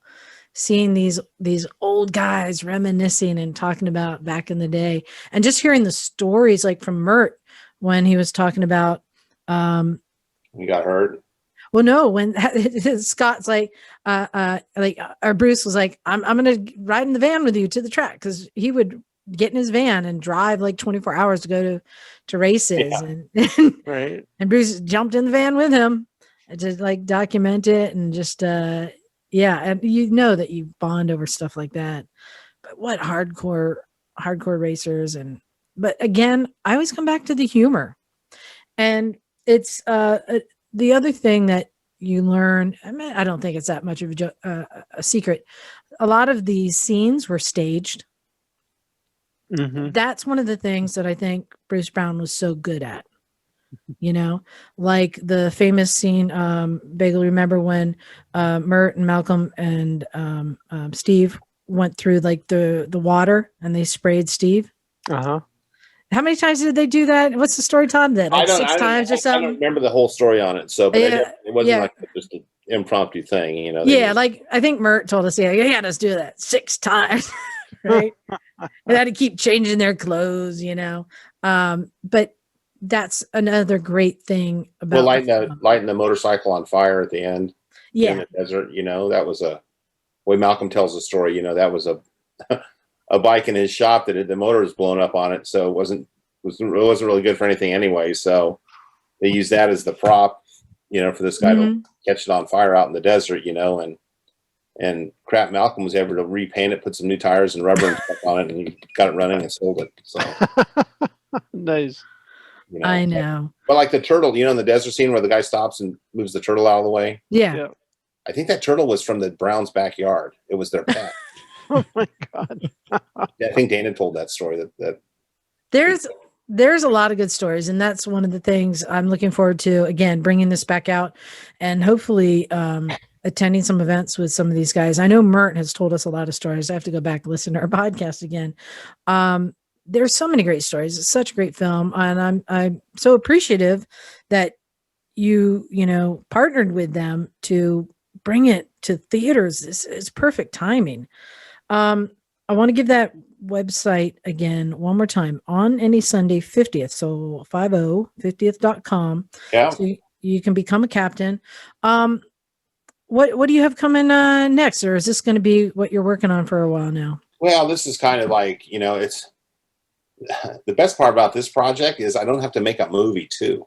Right? Which is the difference between the Pent movie is we were trying to do both and finish the movie at the same time. So this is actually kind of refreshing to do this, but no, we have some you know, these little short projects like I told you about with On Any Sunny Kids. We're going to do something with them, and we have a classic BMX Days event up at Angels Camp that I'm involved in October. 3-day event that we're going to shoot some of that, and we're actually working on this a kind of a streaming channel. It's going to be called the Throwback Action Channel. And it's for all vintage BMX and motorcycle dirt bike stuff. Nice. We have a huge library of vintage BMX races and things like that, and motorcycle stuff, and so we're going to kind of create this like a mini Netflix for this stuff, right? And that'll be launching this fall. So well, shoot, just from the picture of the Browns film cabinet, all the stuff he shot for On Any Sunday, you could probably just run that stuff on your network 24 hours. Yeah, you know, I'm sure a lot of that stuff is what stuff that's in the, you know, and made it in the movie, but there's a lot of stuff that didn't, you know, and there's plenty of, you know, bad takes and ugly overexposed this or out of focus that or whatever that you got to shoot to get the good stuff, you know, so. Yeah. But, that's cool. Well, and then also just FYI, something else we're hopeful to get off the ground is a movie about the 1981 motocross and trophy to nations team, which was America's first win of this international Olympics of motocross in 1981. This is the 40th anniversary this year of that happening. So we're hoping, I got my fingers crossed, we're going to make an announcement that a film about that is going to go into production next year. So, Ooh. and that's really good. Boy, that is a Miracle on Ice, Miracle on Dirt story for us dirt bikers, you know. And I love, again, these films that just bring these things up, because, we can't get enough of two-wheeled stuff. I can't get enough. I want to just see it all and experience it all and live vicariously through the films. And I just find, like, you have to find them. You have to dig. They're out there. You have to dig. But there's also all these stories just need ready to be told. So I'm glad that there's someone like you out there bringing these stories. I appreciate it. Well, thank you for having me. No problem. Well, I'm looking forward to seeing you in a couple of weeks. Yeah. If you want to find me, I'm going to be we're staying next to the burnout contest corner. Okay. Did you pay extra for that? Oh no, we've got our digs. Like we're getting there early. We get there every year. We've got it figured out. We're staying with the Cleveland Moto Crew. We have a lot of fun, and I'll be working the circuit, seeing everyone, visiting everyone. Like you said, that's the thing for me too, is the people I run into and meet there, and the people who I see every time I go, that become old friends. And I love that. It's just a giant reunion of like-minded people. Well, and we're there really, we're all to support the screening that they're doing for sure, but we're going to have a little table in our booth there to really push people becoming movie captains, right? We want to find movie captains out there in that mid-Ohio audience, to go home and bring the theater to their town. So Bagel, now that you've seen the movie, Yes. do you think you want to sign up and be a captain? I already sent my information in. Hey, there it is. Hey. There it is. And Callum, back off, man. I already signed up for Santa. Damn. Yeah, I'm looking forward to it. We Well, can work together on it. Yeah, exactly. Todd, thank you so much for coming on and sharing that. If you want to be a ride captain, sign up. And if movie you captain. Sorry, movie captain. And if you haven't seen the movie and don't want to watch the YouTube version, you can find out where they're going to be screening here. But if you want to preview it, it's on Amazon too. Yeah. Yeah. It's the type of movie you can watch over and over. And that's the other thing that's so great about it. Well, and the new remastered version is really spectacular. It's like watching a new movie. So. Oh, with the new sound too. Yeah, new sound, new picture. I mean, it's amazing. Wow. They went and fixed all the little blurby scratches and chemical blotches that happen in film developing, and all that stuff's gone. So. Cool. It's a new movie all over again. Pretty neat. Well, thanks, Todd. I'll look for you in a couple of weeks. And when you feel that tug on the elbow, I want that introduction. Make sure you text me your cell number. That way I can hook up with you back there. Yeah, I will do that. Okay. All right. Thanks for joining us, man. Hey, guys. Take care. All right. See ya. Take care. Bye. Bye. So what do you guys think? I know, Callum, are you dying to see the movie now? Well, I know you're going to kill me if I don't, but yes, I actually am genuinely interested. Yeah. You can see it on Amazon or YouTube. And Bagel, I'm glad that you watched it. I know I was expecting your review to say needs more scooters. Well, yeah, there were not a lot of scooters featured in the movie, but that's okay. I wasn't expecting that. No, and it's amazing. Mert still lives in the same house. Wow. Cool. I know. Yeah. Well, I wanted to talk about something else now. Okay. Oh, yeah? Yeah, this is something that's been kind of kept quiet, but it's been a fascinating story that I think it's time to tell. So, Bagel, you may know, you've been around a long time. Have you ever heard stories about, how they have mechanic schools where they send them bikes to wrench on to learn how to, fix those bikes? Right. And then they're called school bikes. And even school motors, like there's lore of these Honda CBXs because they were sent to all the schools so they can learn on CBXs, and then the CBX failed. And you're supposed to dismantle them, destroy all the parts, and throw them away. Right. Give into a school. Or when you have like a dealership that is assembling a bike and maybe something is scratched or something, throw it away, get a new part. You're supposed to destroy it. Well, they don't always destroy it. I can understand that. Recycling. Well, these things that we love, these bikes, scooters, everything that we love, you don't want to just destroy. That's wasteful whatnot. We know somebody who's even talked about it. Like Phil has a pretty cool rare bike that was supposed to be destroyed and wasn't. True. That he got.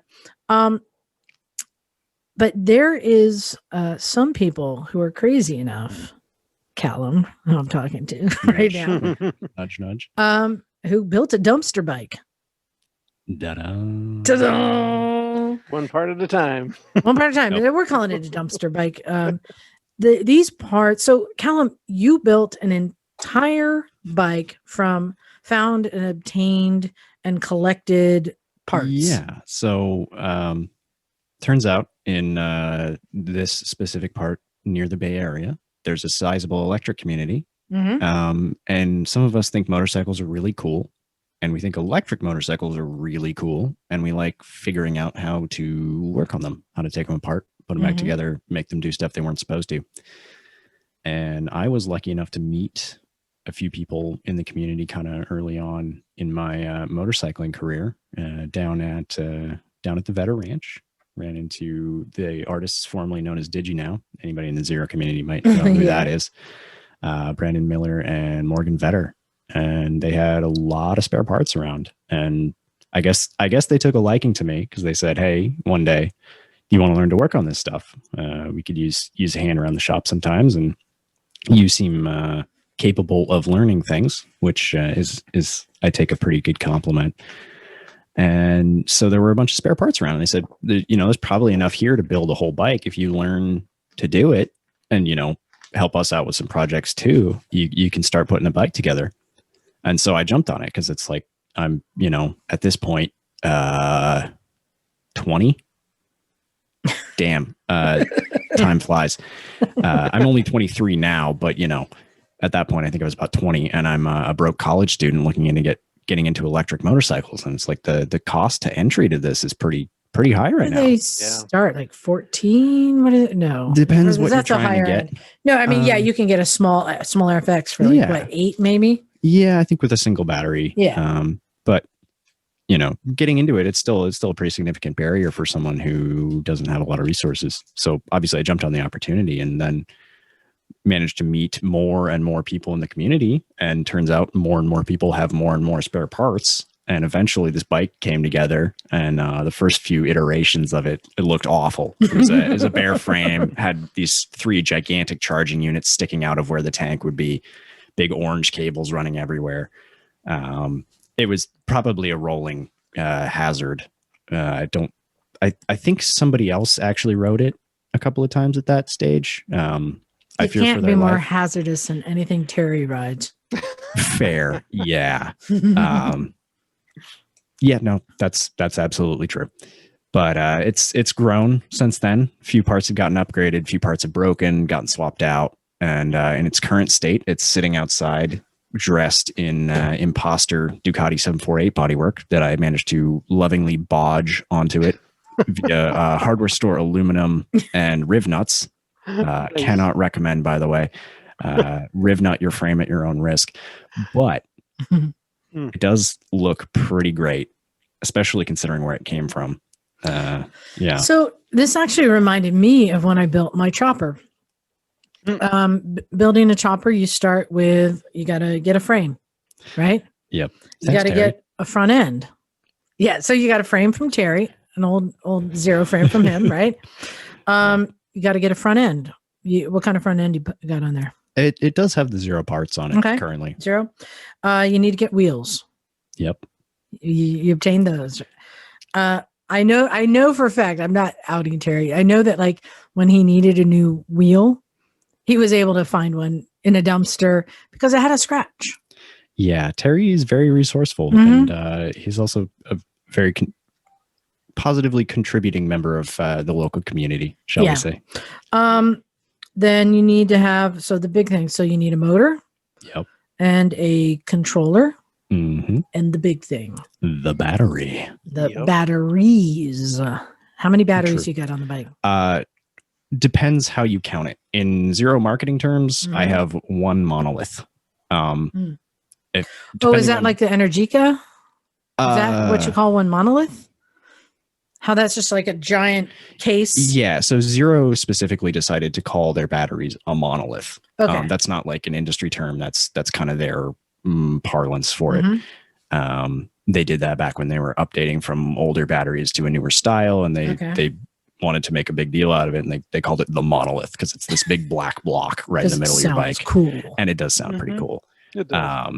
But depending on how far down the rabbit hole you want to get, the monolith in my bike contains 2 boxes of cells that could technically be broken out and turned into 2 batteries fairly easily. Okay.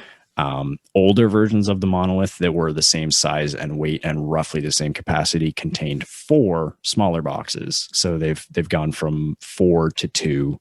What size batteries are these? Is this the 11? What is it? Ooh, they've done a lot. Okay.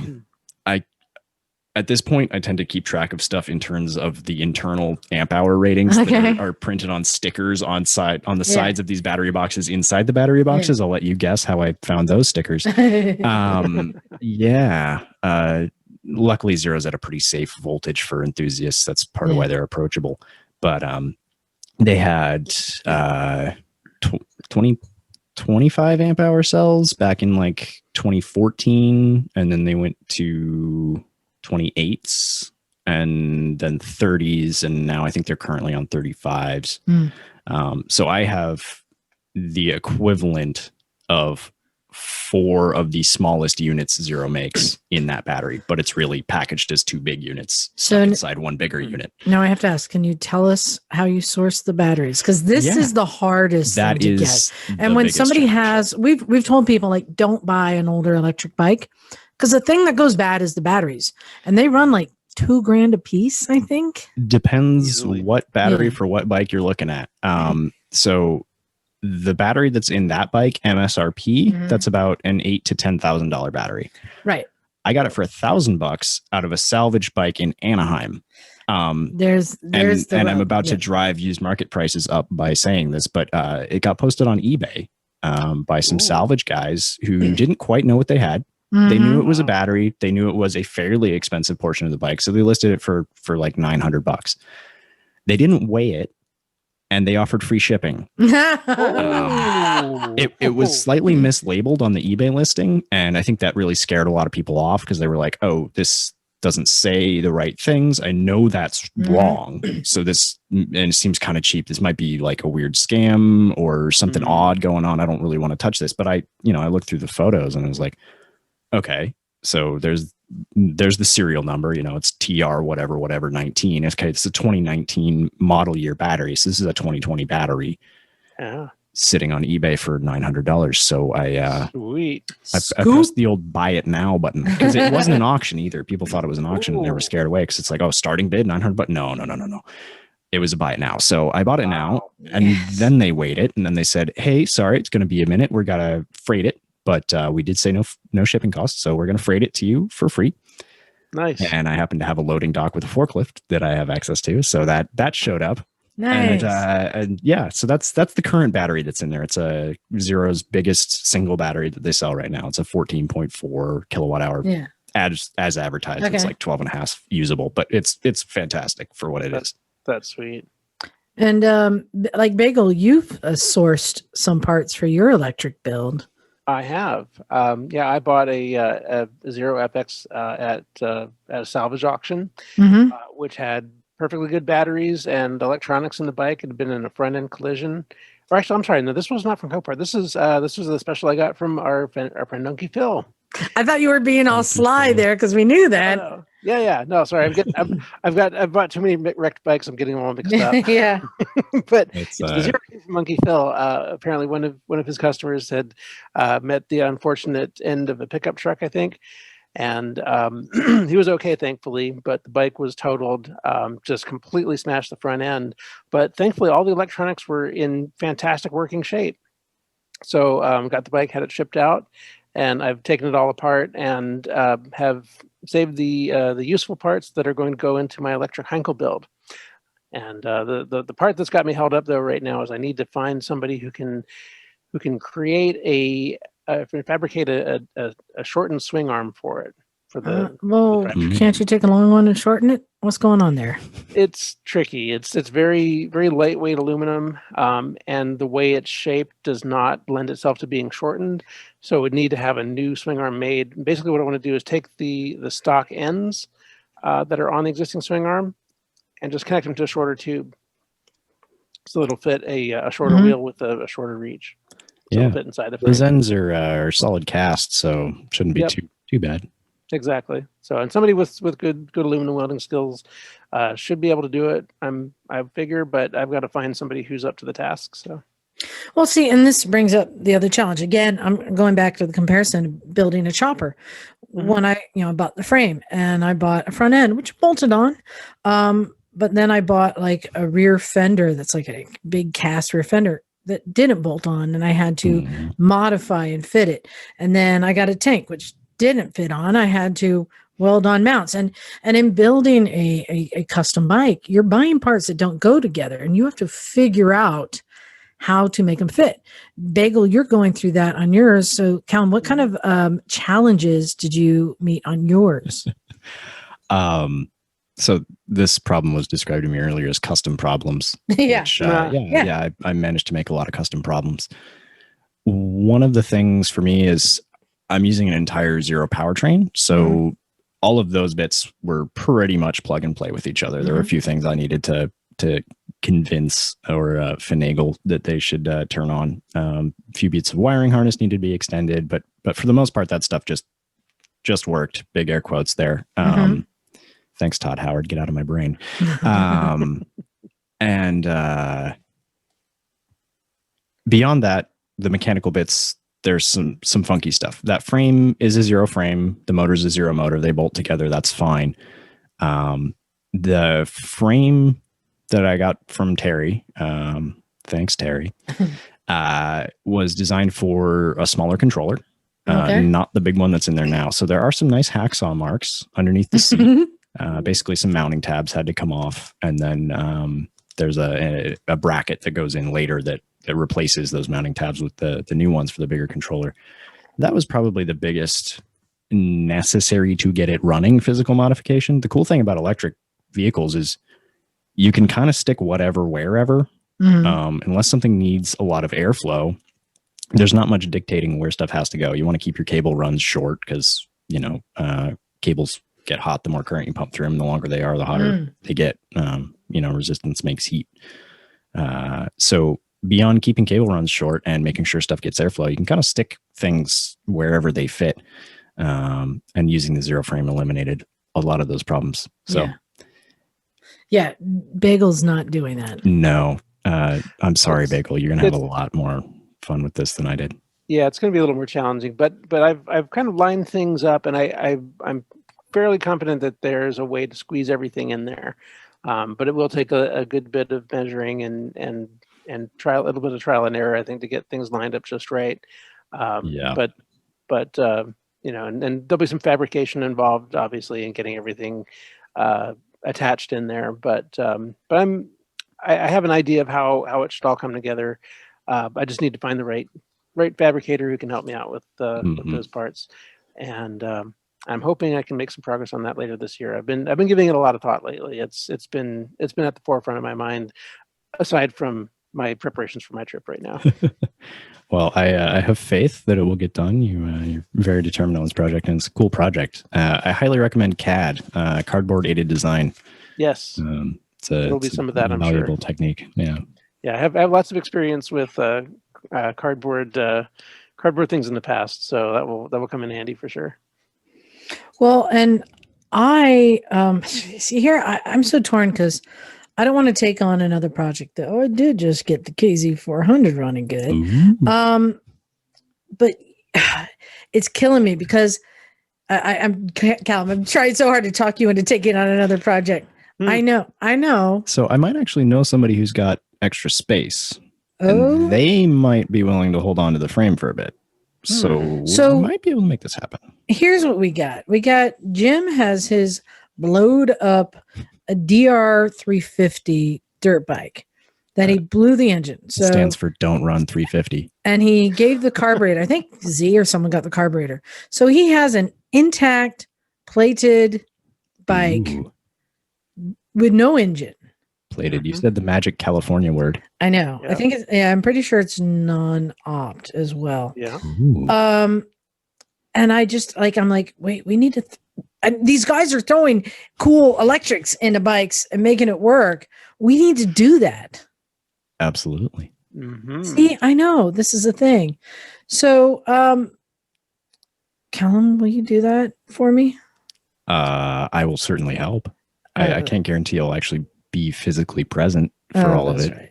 Yeah, I know. Well, there's a 2014 S up on Copart right now in Long Beach that has 0 bids on it at the moment.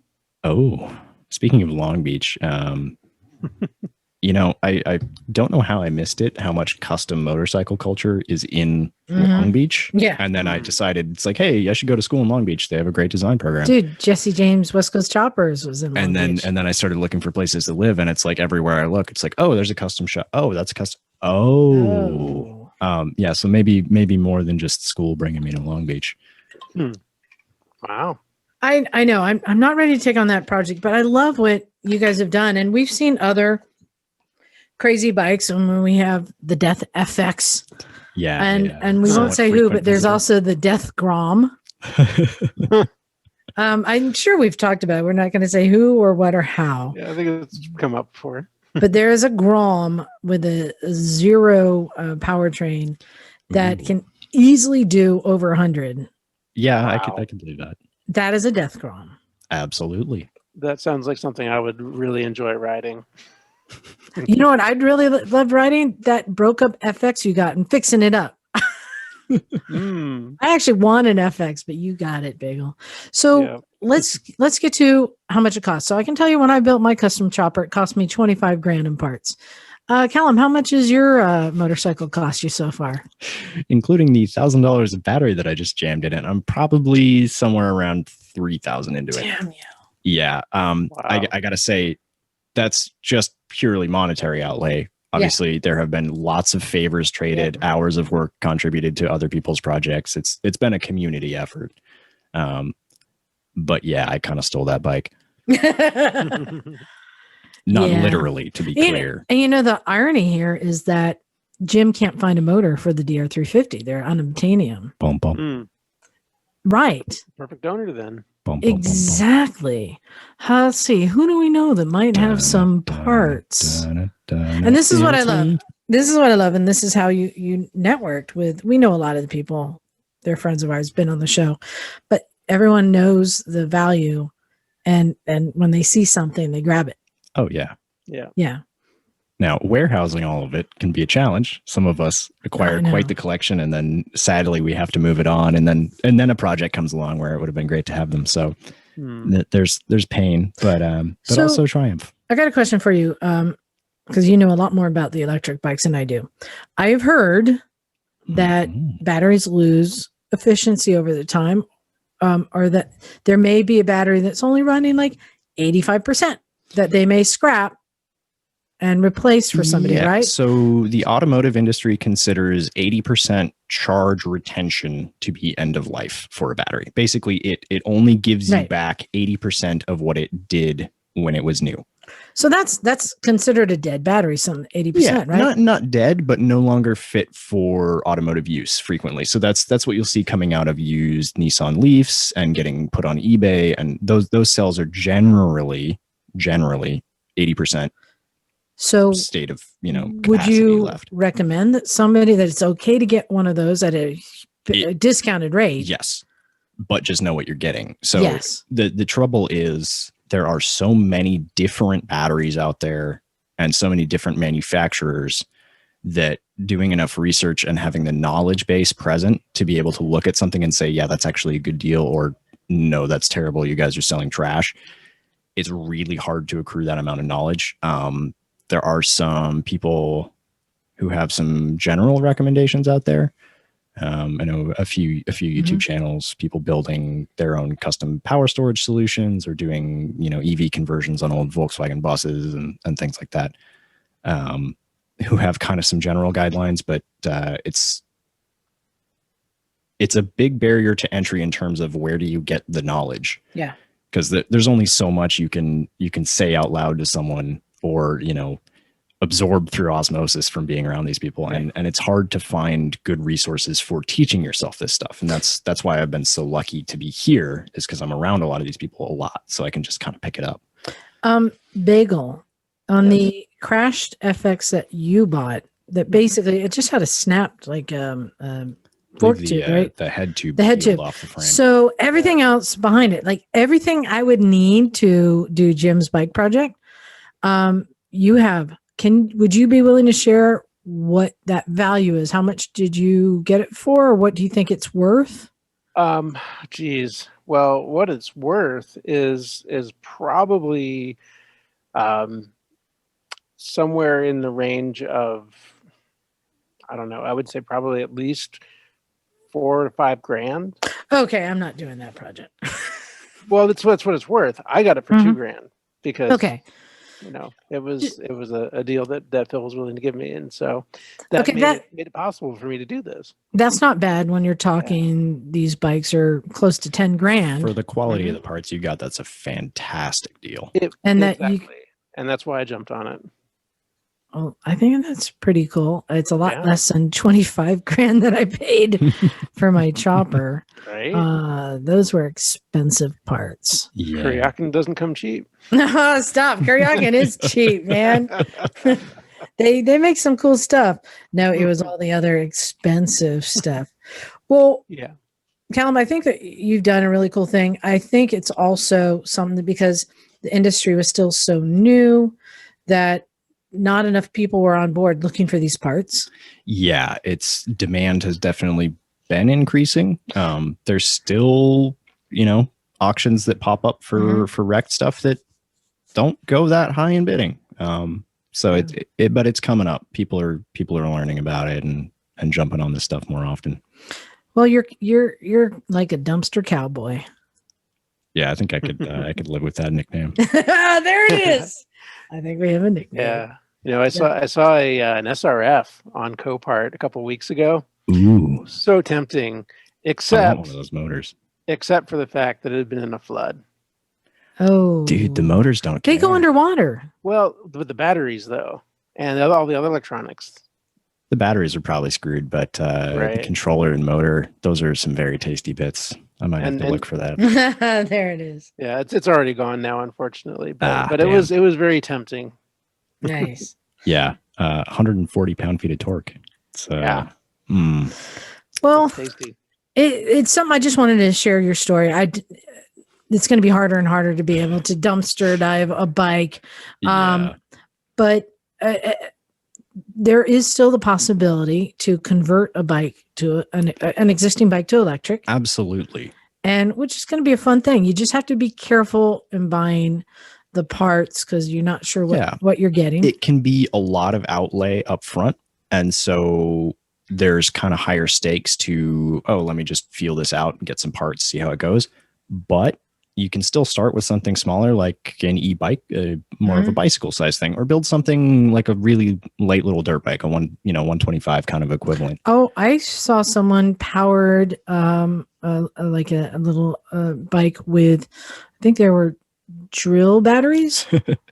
I've seen that done. Yeah, right. That's probably not going to teach you too much about the market for batteries, but a project like that's great for just kind of getting your feet wet and starting to understand the components. But I would say the most important thing here is if you are interested in doing something like this, the EV, electric vehicle community, is pretty tight-knit and also, I think, pretty honest. And the point is you're able to reach out to the community and source parts. And I think people want to help each other still. Yeah, it's very much this kind of attitude of, we're all doing this because we love it. Yeah. And there's a lot of people out there who will be way more about the, hey, you know, we need to do something about all these gas vehicles on the road kind of side of things. But a lot of us just love building stuff. We happen to love stuff on two wheels, and we think electric is really cool. So, you know, talk to people. If you bug people on Instagram, see who you can find. Just, you know, the worst thing that happens is someone says, no, fuck off. Like, that's really not that bad. Sorry, can I say that? Yes, you can say it. I probably should have asked before firing that one off. You know, I just thought of something funny. You know, it'd be cool to get like one of the older FXs that has like the batteries are toast. Yep. And throw in like a DRZ 400 motor. So, Just you should talk to Mason George about that. Oh, no, he has one? No, but that's exactly the kind of project he would love to do, just as a giant middle finger to anyone that told him gas was bad. Yeah. Oh my God. Yeah. No. Anyway, yeah. Get your foot in the door any way you can. Talk to everybody because somebody's going to say yes. And yeah. And torque is fun. It is fun. So yeah, thanks for sharing that story. It was kind of like this like close knit little secret thing as you were like assembling it and resourcing parts from here and there. And we do have to put the disclaimer: if you're going to go dumpster diving behind a dealership, you may be breaking a law. Yeah, it's entirely possible. You may be breaking a law, just saying. But I'm also saying if they didn't chop the bits up, that's on them too. I'm just saying. I don't think any legal entity would see it that way. But I'm not sure. It but certainly implies a certain level of we want this to be out there. if you're grabbing, you know, a wheel or something that there's not going to be a lawsuit to come back and get them, I'm not sure that they're really going to care that much. Yeah. I think that's what it was. Terry, his wheel bearings were going out. So rather than get new wheel bearings, he just went and Got a new wheel. dumpstered a new wheel. That's what it was. Yeah, that's a very Terry thing to do. I say that in the most loving, kind way possible. Terry's great. I know. That is a very Terry thing to do. Well, I think it's time to read some emails. Bagel, I sent you one if you can cue that up. Yeah. But first, I need to do a shout out. So we had a guest come by the garage last week when I was not here, and we didn't record a show either. So this is a big shout out to Chris Comley. Hey, Chris, so sorry I missed you. I'm glad you got to hang out with Emma. And so Bagel, he did the Iron Butt rally, and he was in Provo, and he had to go back to Pennsylvania. So he swung by the garage. Just a little side trip. Swung by the garage on his way to Pennsylvania to say hi. He's been on our show a couple times when we opened it up to listeners. So, hey, Chris, sorry I missed you. So glad you were able to come out here and meet Miss Emma. Got a couple more emails. All right. So, Callum, this is where we try and help some people. I don't know how much help we are, but let's see. I got this one. Oh, I like this one. This one is that one fucked up tiger. Says, hey, Misfits. This is from Ray. Thanks for answering my very long email on your show, and thank you for your advice. You guys remember that he had a tiger that he crashed, and he's trying to decide, do I fix it or just sell it and buy a new one? What do I do? He says, I will be taking the bike in and hopefully they can figure it out. If anything, I believe they'll get me a list of parts needed to fix it up. I am considering selling the bike, though, either as is or after I piece it back together and getting another bike in the meantime. You asked where I'm at, and I'm in northeastern Washington. You also mentioned you knew someone who might be interested in the bike, and I'd be down if that's something that could work out. I don't remember who it was, but hey, if you're looking for a lightly smashed Triumph Tiger Adventure bike, I think the thing too is like adventure bikes are meant to be smashed. They're meant to be like dented and scraped, roughed up. Significant frame damage. Everything else can be replaced. Yeah, I believe in this one. I think both sides got damaged in this crash. Well, there's like scraped, and then there's bent. Yeah, frame. No, I think a gnarly adventure bike is cool. Oh, yeah. No, scrapes are good. Yeah. That's combat patina. Hey, Bagel, does that apply in the scooter world? Is a gnarly Vespa cooler or less cool? It all depends. There is definitely a thread in the scootering world of rat bikes where people just have just the rattiest scooter that's just has, paint peeling off of it and just stuff stuck on there here and there, and it just runs and looks horrible. But the great thing about those bikes is you don't need to worry about them. Is it true that all ratted scooters have a raccoon tail attached to them? No, actually, that's mod scooters. Oh, mod scooters. Okay. Yeah, they're very nice, very, very shiny. Lots of chrome. Bagel, do you have an email there to read? I do. I have an email from Michael Dolphin. Where is he from? Where is he from? I don't see. The land above us. What's that? Is he? Oh, no, I'm not sure. Oh, yeah. Oh, I don't think he said. You're just gonna have to make up an accent. Okay, Callum, pick a country, any country. Oh God. Oh, this doesn't end well. Or state, or province. Here, I'll tell you. Or region. This could be one or the other. Georgia. Oh. All right. Go for it, Bagel. Excuse me. All right. Hey guys, have to get into this. Newer listener. Not sure if this is the right way to contact you, but I love the podcast, especially Emma. She's brilliant. Hey. I'm a newer rider. Started last year after buying a 72 Yamaha R5 350C. Ooh. Bought it for $300. There you go. Got it running after 26 years of sitting and put about 1,500 miles on it already. I also picked up a 98 Honda Valkyrie for $500. Played around with it, and it seems like I just need to rebuild the carbs and it'll run fine. I've got about 13 years of restoring British, Italian, and American cars. And although I'm a damn decent mechanic, I'm relatively new to motorcycles. I'm curious if any of you guys have solid pointers of things I should look out for on either of my bikes.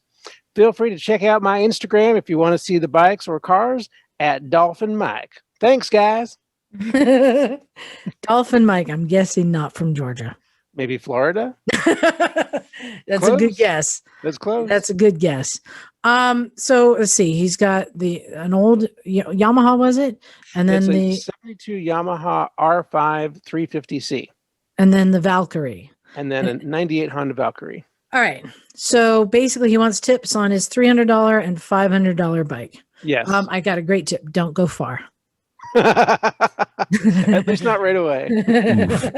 But he's already put 1,500 miles on the Yamaha, so he's done some distance already. No, that's great. And the Valkyrie is a big. Are you familiar with the Valkyrie? Oh yeah, yeah. One actually rolled by me earlier, and I was like, "Oh hey, a Valk! Nobody rides a Valk anymore." I haven't seen one. Well, actually, I saw one just now, but before that, it's been a while. Yeah. Learn how to do valves. A lot of them. Oh. No, I think for any cheap bike, I've had my share of them. Bagel, I think you've probably had your share of cheap Most of my bikes have been cheap. Yeah, I know. And Callum, you're basically riding the electric version. I've admitted that all of my bikes have to be cheap. Yeah. No, the tip is just to have fun with it. That you're going to get more out of that bike than you paid for. Oh, absolutely. Bottom line. That's it. But maintenance is going to be key. And on older bikes, on both of those, when you're getting a bike that's cheap, the things that are often overlooked are the simple maintenance. Things like, I always remind people, replace your brake fluids. Yep. On older bikes, it's, as we've said, it's hygroscopic and it loses efficiency slower. And just like on mine with the steering head, it was dry. There was no grease in there. Yep. And this is not stuff that takes parts or money per se. Bearings and grease. Yeah. So to keep them running, just keep going through them. And if you buy a cheap bike like that, you're buying a project. The project never ends. Oh, absolutely not. Yeah. Yeah. So that's my advice: is have fun. And those are also great bikes to like chop up and modify, because you really can't devalue it. Nope. You know, if it was sitting and nobody cared until you got it, then you're not obligated to care. like do what you want with it. Have fun. I'm just curious, a $500 Valkyrie, like how janky did that have to be? Yeah, or is it just in the middle of nowhere and no one cares? Well, I'm just going to take a guess. Like we already established with these other bikes, maybe it had front end damage. Possible. It's hard to know. I mean, sometimes people just sit around with a bike in their garage for too long and they decide it's worth more to get rid of it. So, well, here's the thing. Valkyries are one of those bikes that the people who own them love them. They are garaged bikes. They're not left out in the rain. Well, they shouldn't be anyway, but so if there's one that's a $500 bike, I'm guessing that it had a problem they couldn't figure out. Probably. And that he figured it out. Yeah, hopefully. That's where they come from. So yeah, keep having fun with that. Yeah. Let's see. I have one here. And I'm not doing the accent because he's from Canada. This is from Kyle. He says, "Hello, Misfits. Last year I bought a 2008 FZ6. We had one of those at the garage today. At the end of the summer with about 25,000 kilometers. So it's about 15,000 miles. When I got it out of storage this year, I had noticed my bike running warmer than last season and found a coolant leak from a rusted pinhole in the connector pipe a couple weeks ago. Upon replacing the pipe, I flushed and refilled the coolant system, which by the looks of it had never been done before. See, that's another thing. Mm-hmm. Coolant systems. However, even at highway speeds, the engine temp surpasses the, we're doing Fahrenheit here, 155 to 165 Fahrenheit. They held constantly last season and slowly creep up past 212 Fahrenheit, showing no sign of stopping even once the fan comes on, and even having the high temp light come on after 20 minutes of riding last weekend.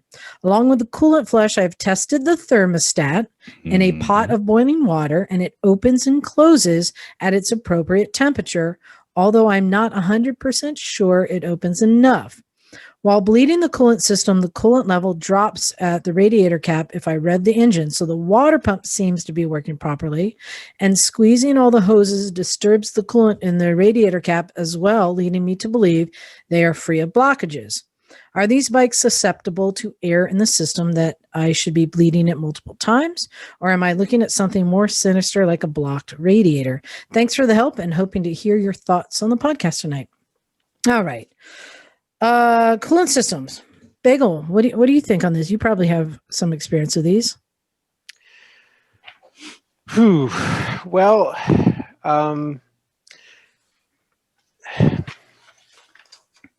geez. I mean, I think that if now where we said there's a pinhole in the radiator, there was a pinhole in the connector pipe that he replaced. So, I mean, I'll just jump in and say, you tested the what do we call it again? What's the thing that pops over? Thermostat. Thank you. You tested the thermostat properly. However, they're cheap. So let's start with replace that. Yeah. Okay. Well, you can also test that too by putting in a pot of boiling water and see what temperature it opens. Well, that's what he did, but he's not sure it's opening all the way. Oh, I see. So he actually sent a picture, but I don't know what all the way. It looks like it's opening enough. It looks pretty open. Pretty clear to tell. Yeah. Yeah. No, it looks like it's opening, but again, cheap things replace. Yeah. Because maybe it's intermittent. We don't know, right? It could be sticking. You know. Mm-hmm. I have one note here. You know, the note about hopefully it's not something sinister like a blocked radiator. The radiator is probably a little bit full of crap. If the system had never been bled before, those passages are really small. So what you can do is you can ask around at a local shop that deals with, you know, vehicles with radiators and ask them if they can boil it out. Mm-hmm. That is a thing shops can usually do for you. Basically, you know, they stick it in a pot of cleaner for a few hours and flush it out better than you can flush it with just fresh coolant and maybe even a cleaning additive. So maybe call around a little bit, see if you can find somebody who will do that for you. That should clear up your radiator if that's the problem. That's a good suggestion. Also, another thing too is that it may not be that the radiator is blocked inside the lines inside, but the cooling fins could be blocked. And that's one of the issues that I've been having with my Cannonball bike, and one of the things I'm dealing with repairing right now is I'm putting new radiators in there because the cooling fins are so clogged with bugs and road debris and tar and things that they're just not cooling well. And, there's not an easy way to clean those. So I'm just going to replace them. And I got a new set and I'm going to put those in the next day or two. So I'll admit, I don't have that much experience troubleshooting radiator systems. I did it in my Jeep. I mean, it's the same, really. Yeah. With all the things you're describing, though, the thing this doesn't come from a lot of experience, but the thing that keeps coming up in my head is air bubble in the system. To me, it seems like this is how it would act, that it's trying, but not succeeding. Because it's trying. So yes, there could be an air bubble, but I think that Callum's onto something too. If it was that dirty, as you say, there's going to be other things that could be blocked partially, or just working inefficiently. Mm-hmm. And that's what it seems like. So is the thermostat working inefficiently, not opening all the way? Maybe. Is the radiator full of bugs and gunk and working inefficiently? Maybe. There's a lot of things it can be. Could there be air in the system preventing it from working efficiently? Yeah. But it's not that hard. I think you're onto something, though, Callum. Take the radiator off and take it to somebody who can flush it and boil it out, apparently. Yeah, I've been told that's the phrase. I never had it done, so I can only go so far on that recommendation, but it sounds like a good idea, frankly. And also, I know that you can find other aftermarket radiators. Absolutely. It doesn't have to be exactly model specific. If you can figure out how to bolt it on, it'll work. Mm-hmm. All right. Callum, you have one to read there. I do have one to read. All right, let's hear your best podcast voice. Oh, so we're doing podcast voice. Maybe not that one. So this is from Adam Robinson. Hey, Adam. No, sorry, Robeson. Oh, Robeson. I stuck an extra N in there. I am sorry. That's my brain. It wants letters. All right. So Adam writes, sup Misfits, Trash Panda hollering from Sunny's house again. Still listening to you knuckleheads debate what the best bike is now for years. I put aside my collection of Silver Wings for a minute. Nice collection, by the way. Oh, nice. To actually ride the one running bike in my pile, an 85 Sabre V45. Mm-hmm. Sweet. Would love to hear y'all harp on the Sabre, as it's not often mentioned bike. Writing today, though. I think, is that the 16 valve? No, the Sabre is a V4. It's a VF engine in a cruiser frame. They're sick. And they apparently also didn't eat their top ends like the VFs did. I thought that they were a 16 valve system. Oh, sorry. Yes, there are 16 valves because there's 4 cylinders and it's double overhead cam. Yeah. My brain went to more cylinders than 4 for some reason there. I'm bad at math. This is why I stick to electrons. Sorry. Getting back to your email here, Adam. Writing today, though, to ask about emissions controls and taking off the multitude of hoses, cans associated with them, especially the big one hanging on the frame behind the front tire. Pros, cons, issues, thoughts. Anyway, thanks for all the bullshitting and bantering. Last time I closed with fuck knock, but then I felt bad. Winky face. So the answer is yes. Yes. This is actually an area I have a surprising amount of background knowledge in. And I'm actually going to say the answer is yes, but. Yes. In terms of, well, not fuck knock, taking emissions controls off of a V4. Yes. That's where I have background knowledge. Because I actually have an 86 VFR that came to me with a lot of the 80s emissions controls still on it. And I didn't want those, even though I live in California. Oops. Basically, a bunch of that stuff runs off vacuum. And when you have an open hole with vacuum on one side of it and open air on the other, that's called a vacuum leak. And those are bad. So you got to figure out how to take all the vacuum operated stuff off and not make vacuum leaks. There are these handy things called plugs, which you can stick in holes that will stop leaks. Yeah. So basically the gist of it is all those hoses that you think are extraneous probably are. You can take them off and just cap the holes. And the silly thing is your bike will actually run better. Yes. Old emissions control systems were a bit jank, and they did their job, but most of it was there to capture evaporating fuel. So that big one behind the tire is your evap canister. It's probably full of charcoal that's disgusting at this point, and it's really not doing anything anymore anyway. So pull that bad boy off. It's probably full of disgusting old fuel residue. So, dispose of that properly. And then, cap holes. You will have a crankcase breather somewhere that was probably feeding. Don't plug it into your airbox. Don't plug that one. You can actually go down to your local automotive store and get a nice small filter with a barbed end and a hose. Keep it real simple. Basically be a little pod filter that you stick on your breather. And so that'll mean your crankcase pressure vents out to open air through a little filter. So you're being nice to the environment. You're not killing polar bears. And there are some one-way check valves you can use on those too. Yeah, though I think that might be overkill, but that's just my personal opinion. Yeah. Anyway, just check that filter every once in a while. It will get oily, and you don't want it to be dripping on stuff. So now the but. On these older bikes, go to town. Absolutely. But this is something that is quite controversial right now and relevant in that there are, do we call it threads? I don't know if it's threats. Talks of the government checking, because it's such a common thing. We know people pull the canisters off, they put new pipes on, they do all this, and there are dealerships that are starting to get slapped with heavy fines in places now. The government is aware these things are happening and they are coming down. It's first the exhaust companies are getting slapped. Yes, you can buy an exhaust system that says for race only. I have one in the garage for my Super Enduro that someone gave me. I'm not going to install because I don't need a louder, more power bike because I'm not racing. But it says on it for race purposes. They're privy to this, and what that means is they're going to start coming up with checks. Maybe even like we have to smog check our cars. In the future, we may be having to take our bikes in for inspections. Yeah. One note about that. Again, this is the yes, but on the older bike. Yeah. Smog checks. I don't know how many of you are familiar with this, depending on where the audience is. But they basically plug a device into your car's communication, the OBD2 port.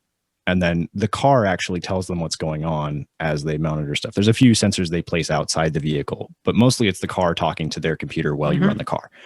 If your bike doesn't have an internal communication system, aka it's from the 1980s and basically has the granddaddy of all ECUs, they're not going to be able to do that. And they're not going to pay somebody to learn how to smog your bike. So 80s stuff, absolutely grandfathered out all this stuff. Now, because it doesn't happen now yet, but it's coming. That's why I'm just letting people know. If your bike has a CAN bus network, like almost every modern vehicle does, then stuff like this is going to be a concern. So just, if you're blocking off, air injection port plates and other things in your exhaust, you might just want to keep that in the back of your mind. But on an older bike, especially if you have that charcoal canister that who knows if it's still doing anything. It's probably full of crude napalm at this point. And Bagel, I mean, does that happen on the scooters too? Do you have the same thing? Oh yeah. In fact, I still have the original evaporation system equipment on my Cannonball bike, which will honestly probably should just come out because it's so far at this point that it's not doing anything. So and a lot of people do just rip those off, as a rule, because they don't like how it affects the performance of the bike and the adds weight and and the sad thing is the manufacturers have to put these on, and you talk about like detuning a bike. A bike has a greater potential. It's engineered, but then the government has to make some restrict it to get past certain testing and blah, blah, blah, blah, blah. Anyway, I rip it off, but be aware on modern bikes, that you might get caught. It might come back to bite you. It might come back to bite you. So that's it. Yeah. I don't know if Adam is still listening at this point, but I just thought of one more thing for your V45. The fuel tank probably also has a vent line that went somewhere near the evap canister that is potentially important for keeping pressure from building up in your tank. So you want to put a filter on the end of that one. Don't cap that one. So funny story. Oh boy. And possibly a check valve too. On my Versus, I had somebody remove the system. Nice. And my bike started burping. Mm-hmm. And every now and then you'd be riding, and it'd be like, like a little, and the gas tank would kind of pop a little, like, what is going on? What is going on? Yeah, I figured one of the things under the tank got vented. In wrapping up, I wanted to share one more story from today, and Bagel, you get a laugh out of it. Davey the Marine came by today on his Harley, really nice bike, and he said, so something in the front end is making a clinking sound. I'm like, what? Yeah, it's like a loud, like a thump. That's not good. So we started doing the tests.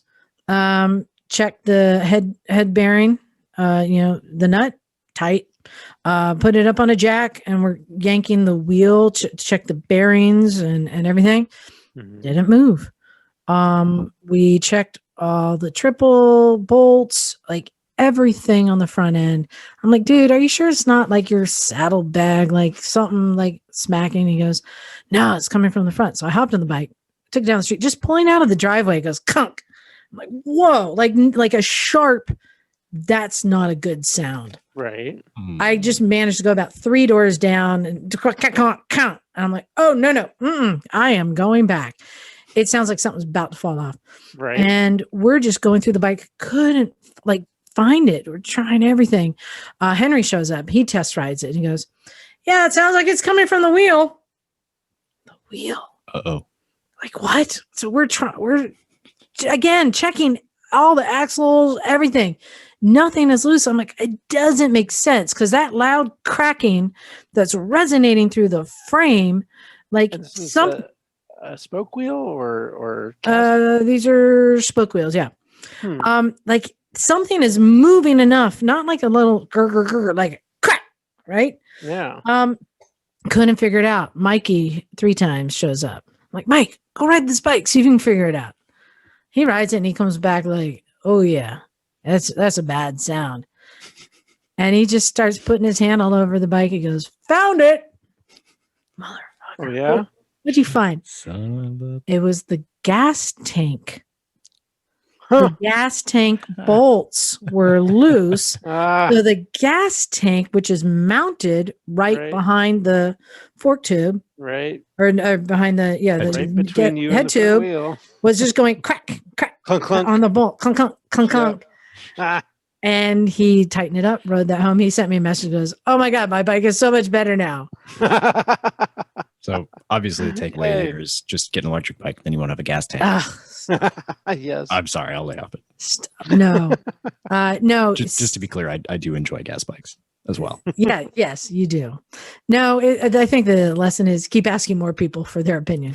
And then I went to say, hey, Henry, at least my diagnosis was closer.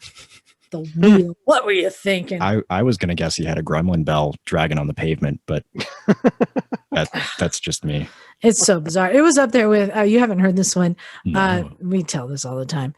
Doug had a DRZ 400 and he's like, every time I stand up, the bike shuts off. What? That doesn't make any sense. I stand up, the bike shuts off. So he's looking under the seat. As soon as he thinks that there's some wire under the seat, battery or something, a loose battery or something. He keeps taking the seat off, checking on it, can't find it. And he's like, I'm telling you, every time I take the weight off the seat, the bike shuts off.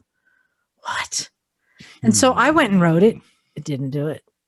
I'm like, dude, what? The plot thickens. What? And he's like, what? Going through all the wiring, trying to figure it out. We finally figured out that when he stood up, his heel of his boot was hitting the kickstand kill switch. And it was just the way that his riding position rode. And his boots. And his boots Just hit that little switch enough and it would shut off. As soon as he'd sit down, his boot would lift off and the bike would start up again. Fantastic. Diagnosing is fun. Yeah. But you know what's more fun? Watching On Any Sunday. Here we go. Full circle, people. So wrapping up the show, I want to remind everyone to go to onanysunday50th.com. Bagel's already signed up. I'm signed up. Bring this movie to your town. I love, like I said, what Todd has done is figured out this system that they do all the work for you, really, right? They're already connected with the theaters. I mean, you have to put the word out. But if you have friends in the motorcycle community, everyone knows this movie, will love this movie. It's going to be one of the best local motorcycle parties you can have. I'm just thinking, like, I wonder how much it would cost to get Mert down here. Wouldn't that be cool? That would be cool. I know, right? Or we could get Jim Rice. He likes us. Yeah. Ooh. I don't know. I'm gonna do something fun. I can't wait. Intriguing. I know. Callum, thank you for being a stunt misfit tonight. Well, thanks for having me. It's been fun. I know. And just remember, if you don't go see On Any Sunday, we will find you, just like we found those BMX kids. Yeah. And Bagel, now you have, so On Any Sunday 2, which I think it's a bad movie. That's what I recall. Yeah. I don't like, but Next Chapter is the one that came out. Yes. And I think that's how we discovered Tony Guerra, the Baja 1000 winner who lives up the street. Oh, because he's featured in it. Damn. Oh, wow. Cool. And I ran into friends like, he lives here. I'm like, what? Nice. I'm sorry, but what? Yeah. So On Any Sunday, Next Chapter is a pretty cool movie too. You can check that out. Bagel. Yeah. Have a safe trip. Thanks. Well, I'll be here next Sunday, so I will be on once more before I go. I just want it to come faster. I want to be there. Right? Been a long time coming. Yeah, I hope people are going to come out and look for us. And as I already told Todd, just look for us by the burnout corner. Burnout pit. Just let your nose guide you. Look for the smoke. Pretty Look much. for the tire smoke. And I hope we have people come out for our live podcast with Cleveland Moto. It's always a fun time when we get together. On that note, I think we're ready to wrap up. Big thanks, as usual, to our Patreon subscribers. We had a new one this week. Yes, I'm so excited. Thanks for supporting us.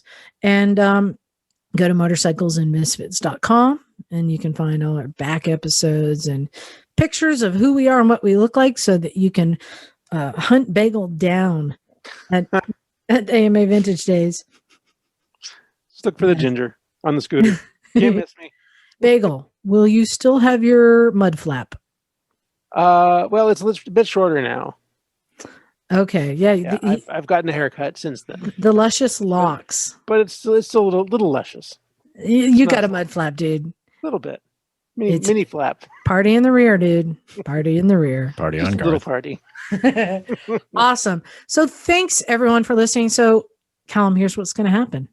Uh-oh. I'm going to thank everyone again, and I'm going to say my name, and you're going to say your name, and then Bagel will say his name. And that's how people know that we are done. And then we say a thing at the end. Oh. I'm not going to tell you what it is. This is where I get outed for having not listened to the podcast before. Yep. Uh-oh. Exactly. Yeah, So here we go. fault. Thanks, everyone. This is Liza. And Callum. Bagel. And we are out of here. Cool. Bagel got a solo. Cool. Done.